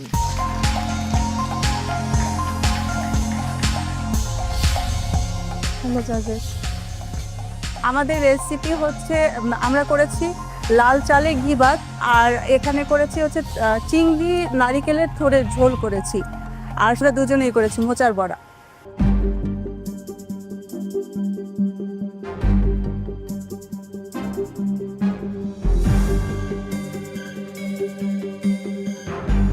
আচ্ছা, এইটা কি প্রনের যেটা করা হয়েছে কারি না? পিসগুলো এরকম স্কোয়ার কেন করেছো? বাসাতে এরকম ঝোল করি তখন এই বাইক সাইজটাই করে করা হয়, একটু ক্রাঞ্চি। হ্যাঁ, মানে থোড়ের যে একটু মানে কামড় দিলে একটু সাধারণত হয় একটু পাতলা পাতলা স্লাইস, এটা কিন্তু বেশ মানে কিউব একটা সাইজ, বেশ ক্রাঞ্চিনেস আর অনেক বেশি। কি ফিশ ডিপটা দিয়েছি আমরা, বিফ কিমা দিয়েছো? বিফ কিমা আর কলার মোচা। কলার মোচাটা আমরা হচ্ছে প্রথমে কলার মোচার ভিতরে তো একটা মানে এর মতো থাকে, কষ থাকে বা যেটা থাকে, এটার জন্য আমরা একটু হলুদ আর লবণ দিয়ে মাখায় রেখেছিলাম। দেন হচ্ছে এটা একটু ব্লান্স করে তারপর ব্লেন্ড করে নিয়েছি। সাথে একটু টেস্ট আনার জন্য আমরা অল্প পরিমাণ কিমাটা ইউজ করেছি। ভালো ছিল, কিন্তু আমার কাছে কিউবটা মনে হয় যেন কিউবটা না দিয়ে পাতলা স্লাইসটা খেতে মুখে ভাল লাগে। কিউবটা অনেক বেশি পরিমাণে ক্রাঞ্চিনেস আছে, আর যেহেতু প্রনটা সফট, দুটোর মধ্যে আমার লেমনের ফ্লেভারটা, পাতার ফ্লেভারটা অসুবিধা লাগছে। Okay ma'am, thank you. তারপরে গুড ট্রাই হবে। টিম এফ, আমি আজকে সবচেয়ে বেশি এক্সাইটেড ছিলাম আপনাদের রেসিপি ট্রাই করার জন্য, বাট ফর সাম রিজন আজকের রেসিপিটা পারফেক্ট হয়নি। আমি আর কি বলবো, মানে যেখানে আপনি টপ স্কোরার ছিলেন আর আপনি নিজেই আপনার পার্টনারকে বেছে নিয়েছেন আর আপনার অনেক সুযোগ সুবিধা ছিল, সেখান থেকে দুজন মিলে দুজনের কম্বিনেশনে আন্ডারস্ট্যান্ডিংয়ে এই মহামঞ্চে এসে আরও একটু মানে থাকে না, আশা বেড়ে যায়, আপনাদের প্রতি সেই আশাটা বেড়ে গিয়েছিল। আমি বলবো না খুব খারাপ, প্লেটিংটা খুব সিম্পলের মধ্যে ভালো লাগছে। ঘি ভাতটা আমার কাছে সবচেয়ে বেশি ইন্টারেস্টিং লেগেছে। বড়াটা সল্টটা ব্যালেন্স হলে এটা খুবই একটা পারফেক্ট বড়া হতো, কারণ এটার মধ্যে মনে হয় একটু লেমন পাতা দিয়েছেন, তাই না? একটু লেমন জেস্ট দিয়েছেন, এটার ফ্লেভারগুলো আসছে, মুখে পাওয়া যাচ্ছে। জাস্ট সল্টিটা একটু বেশি হয়ে যাওয়াতে সব কিছু মিলিয়ে কেমন যেন একটা হয়েছে। Thank you. কস্টিং ঠিক আছে নিশাদ? থ্যাংক ইউ নিশাদ এবং নৌশিন।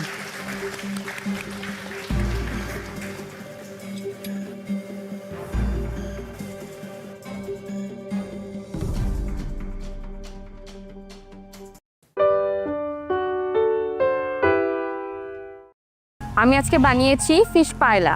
নিপা, আজকে আমাদের যে নামটা আছে ফিশ ফিউশন, সেই নামের সাথে আপনার রেসিপির কোনো মিল নেই। আমি ডেফিনেটলি বোয়াল মাছ এই স্টাইলে রান্না করার ট্রাই করব ইন দ্য ফিউচার। এবার আমন্ত্রণ জানাচ্ছি ঢাকার প্রতিযোগী নিপাকে। নিপা, আপনার রেসিপি নিয়ে চলে আসুন।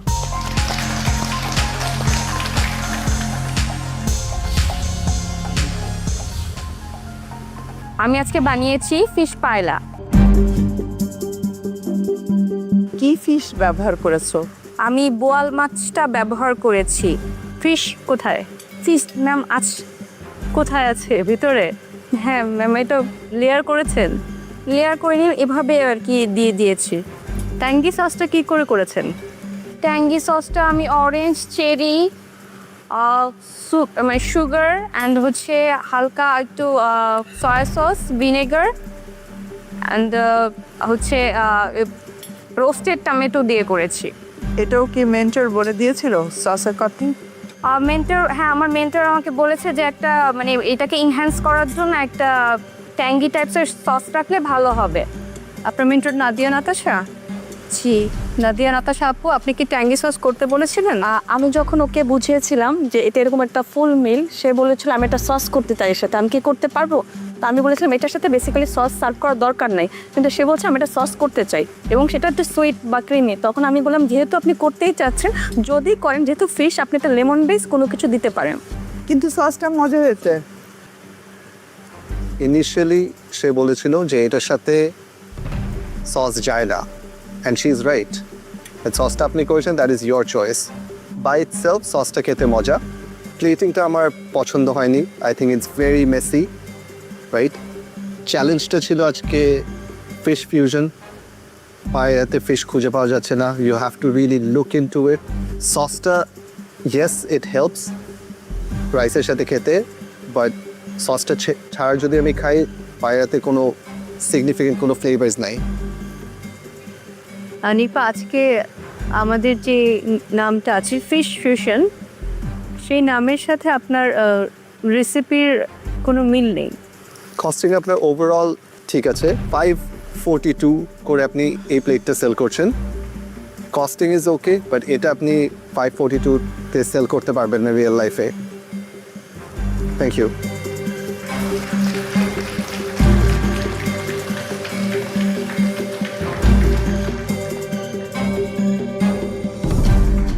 এবারে চট্টগ্রামের প্রতিযোগী উর্মি মাহবুব, আপনার রেসিপি নিয়ে চলে আসুন।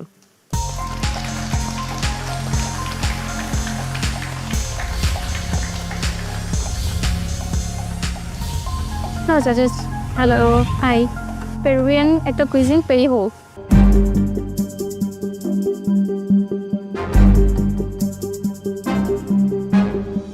কি ফিশ এখানে ব্যবহার করে? এখানে আমি বোয়াল ফিশটা ইউজ করেছি। বোয়াল ফিশটাকে কিভাবে নিয়েছো?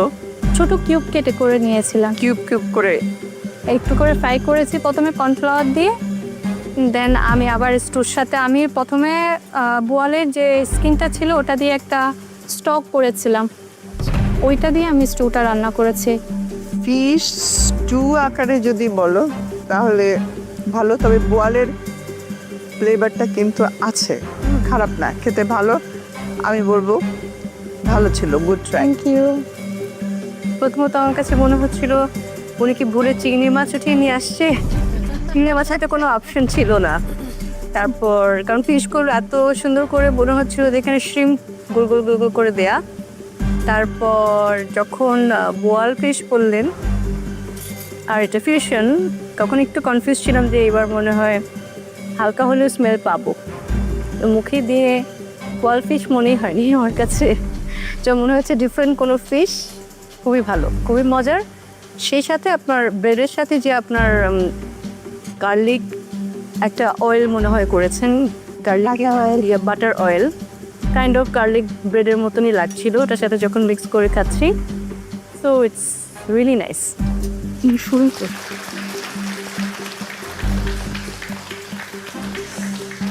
সিম্পল প্লেটিং, অনেক নাইস কালার্স আপনি নিয়ে এসেছেন এই ডিশটাতে। বোয়াল মাছ আমার অনেক প্রিয়, বাট আমি কখনোই আগে এইভাবে করে খাইনি। It's a different presentation, different texture of বোয়াল মাছ আপনি নিয়ে এসেছেন। আই থিঙ্ক বোয়াল মাছ আপনি যেভাবে করে কুক করেছেন, দ্যাট ইজ পারফেক্ট। সো আমি ডেফিনেটলি বোয়াল মাছ এই স্টাইলে রান্না করার ট্রাই করবো ইন দ্য ফিউচার। কস্টিংটা ঠিক হয়নি, এটা আপনার খরচ। প্রফেশনাল কিচেনে কাজ করা হয়েছে? না, অ্যাকচুয়ালি এখনো করা হয়নি। প্রফেশনাল কিচেনে আপনি যখন কস্টিং করবেন, every dish has to be ×3। এভাবেই শেখানো হয়েছিল, রাইট? আপনি নিজের ইচ্ছা একটা প্রাইস দিয়ে দিবেন, আপনার বাকি খরচ কোথা থেকে আসবে। ইটস নট অনলি অ্যাবাউট এই খাবারটা বানাতে আমার কত টাকা লেগেছে, এটা আমি খাবারের উপর একটু প্রফিট ধরে সেল করে দিলাম। অন্যান্য যা কস্ট আছে আপনার, সেগুলো তো এই ফুডের ভিতরেই আসতে হবে রেস্টুরেন্ট পার্সপেক্টিভে, রাইট? সো কস্টিংটা হয়নি, ভুল। Thank you Urmi.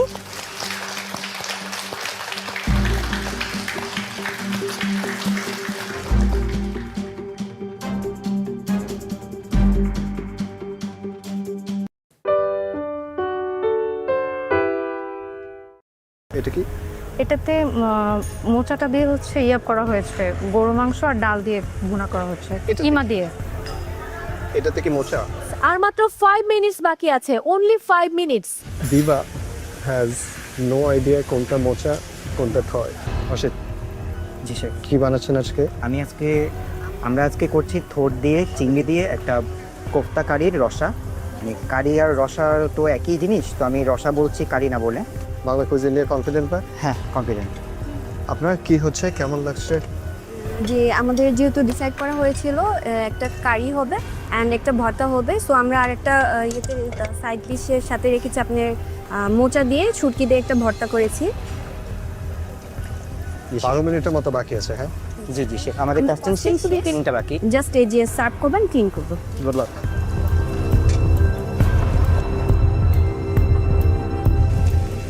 অশিতা, 10 মিনিট বাকি। হয়ে যাবে ইনশাল্লাহ। Costing done? Costing done, cleaning will be done and cooking আর ডান।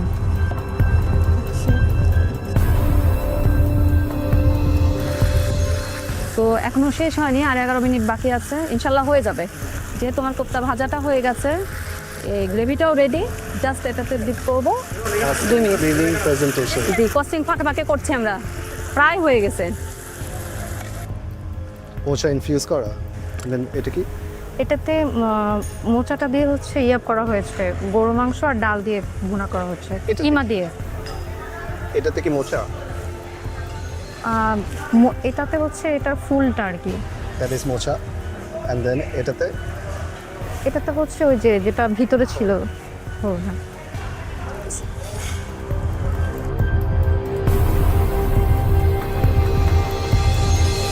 পার্টিসিপেন্টস, আর মাত্র 10 মিনিট বাকি আছে, মাত্র 10 মিনিট। এই 10 মিনিটের মধ্যে আপনাদের প্লেটিং কমপ্লিট করতে হবে, কস্টিং করতে হবে, সেই সাথে কিচেন ক্লিন করতে হবে।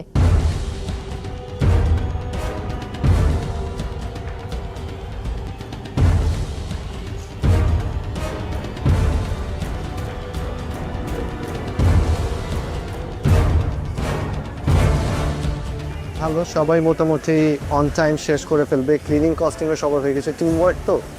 বাট আমি একটা জিনিস নোটিস করলাম যে টিম এ অসিত জোয়ারিয়া তারা বলছে যে আমার দেশ এটা, আমার দেশ এটা। সো ওই জিনিসটা ক্লিয়ার করে দিলাম যে আমার দেশ আমার দেশ না, this is a team work, দুটো দেশ আমাদেরই হবে। সাইমা অ্যান্ড লাকির মধ্যেও দেখলাম যে বন্ডিংটা খুব একটা স্ট্রং মনে হয় নাই, রীতিমতো ঝগড়া করতেছে তারা, বোঝা যায় দূর থেকে দেখে। এখনো কথাবার্তায় বলে যাচ্ছে। আবার একটা ইন্টারেস্টিং জিনিস কি জানেন, দিবা হ্যাজ নো আইডিয়া কোনটা মোচা কোনটা থয়। জিজ্ঞেস করতেছে যে এটার নাম জানি কি, যে ফুলটা। But interesting thing is they are the only counter যারা নাকি সুইট রেসিপি করতেছে। এই মোচা আর থোড়টা দিয়ে, হ্যাঁ থোড়টা দিয়ে একটা স্পাইসি কিছু একটা। অনেক ইন্টারেস্টিং। কিচেন কার ক্লিন আছে না আছে দেখতে হবে একটা। এই সাইডে মোটামুটি সবাই ক্লিন। এখানে আমি দেখলাম যে দিবা আর তামান্নারটা একটু স্লাইটলি ক্লিন না, সেজতি আর কুমোর স্টেশন একদমই ক্লিন না, এখন অনেক বাকি আছে। পার্টিসিপেন্টস, আর মাত্র 5 মিনিটস বাকি আছে, অনলি 5 মিনিটস। এর মধ্যে আপনাদের সব কমপ্লিট করতে হবে, plating, costing and cleaning.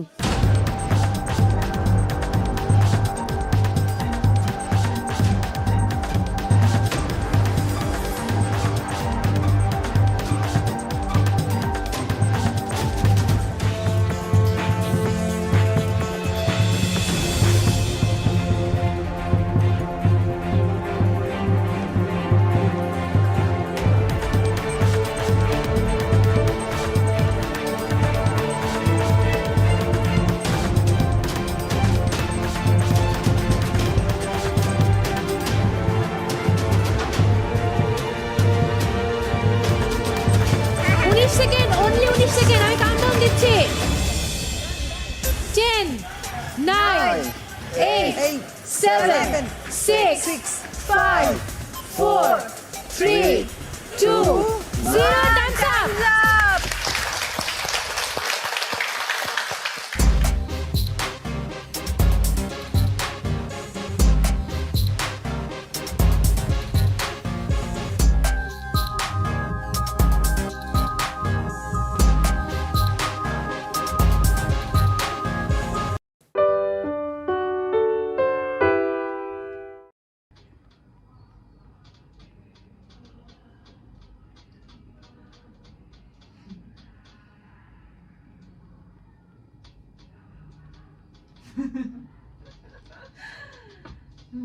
Cái gì? Mình đang chụp ảnh thầy Thái hôm qua ta cho mày xem chụp avatar TikTok ấy. Mắt thấy cái trâu tròn như thế. Xong, mấy đứa nào? Anh Ninh bảo là gì đây? Mắt đen ta nhị đầu. Cái cờ tay tôi nhị đầu. Rồi đến mất dậy. Học của thầy không giờ nó nói thành thế.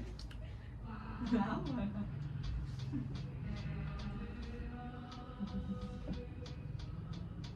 Bắt đầu rồi đấy, lại mẹ ơi rồi. Cái bố ơi đấy.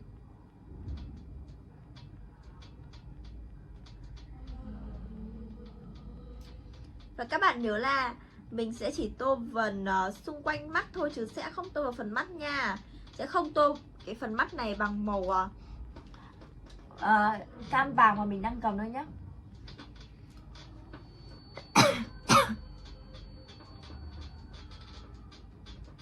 Cứ tưởng đang ở quê không ý.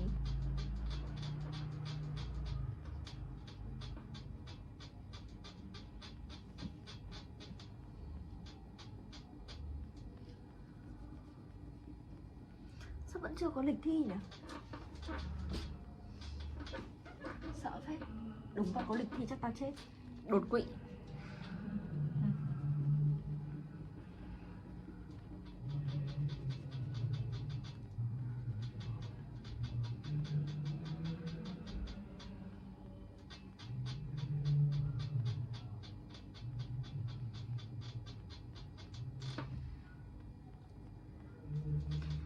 Và mình đã tô được một nửa cái phần đầu của chú cá ngựa rồi, và mình sẽ tô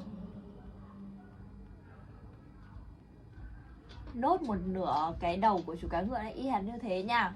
Chết rồi, buồn ngủ quá. Sợ chưa? Ai? Phương. Mà bú to lắm, em bóp vài lần rồi. Này cứ cãi nhau với mẹ nói sang ngủ. Nó cứ cãi nhau bố mẹ nó đòi sang nhà em ngủ. Phần nghề. Ừ, thế biết lại. Sợ nhé. Nếu anh chơi, anh toàn chơi còn nếu đâu. Gì? Nó sao nó không lóc thì chẳng em bảo cái gì đâu à. Về đi. Không nghe đâu. Tự nhiên nó lú lúa vào nhà, nó mở cổng tự vào luôn á. Căn bản là mình có hay mượn đồ nó đi. Em về quê có mang gì đâu. Hay mượn ấy, mượn ấy, với cả hay sang nhà xin giềng. Mình sang xin này em mình phải là người vào trong vườn nhà nó thái cái xả hay làm gì vặt xả, nhưng không, nó cầm dao nó vặt hộ luôn, đã quá.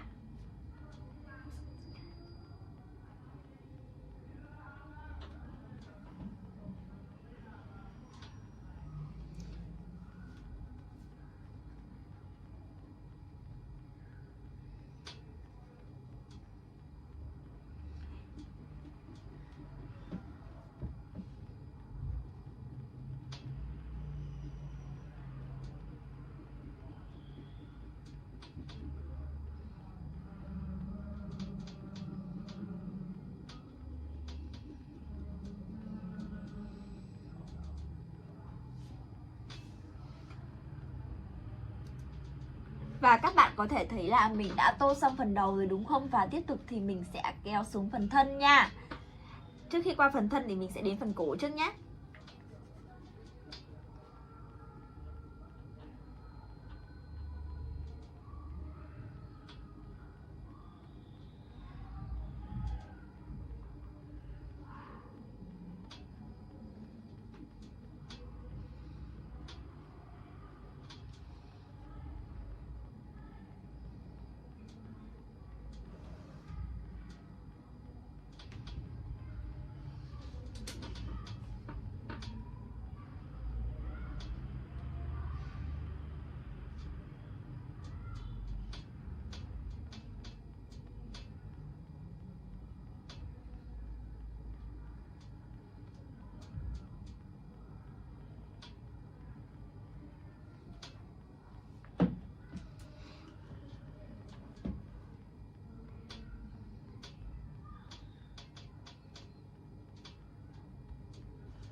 Mình sẽ viền được viền cánh trước để cho cái bức tranh của mình nó không dễ bị lem ra ngoài nha.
Ok, vậy là mình đã dùng xong màu vàng.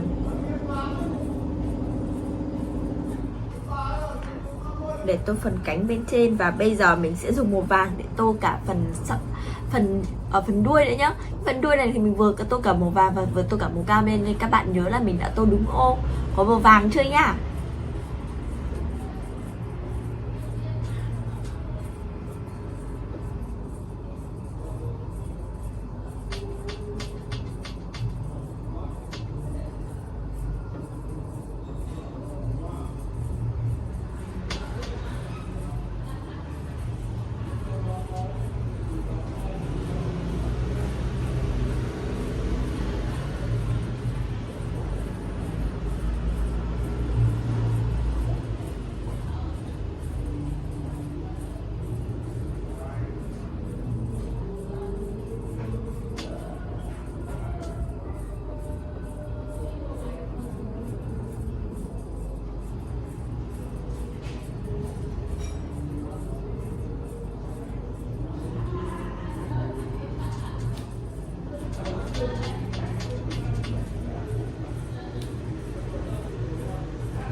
Ở đây ở phần đuôi của chú chuồn chuồn này thì có 3 ô, mình cần phải tô màu vàng nha. Và mình sẽ tô từng ô một.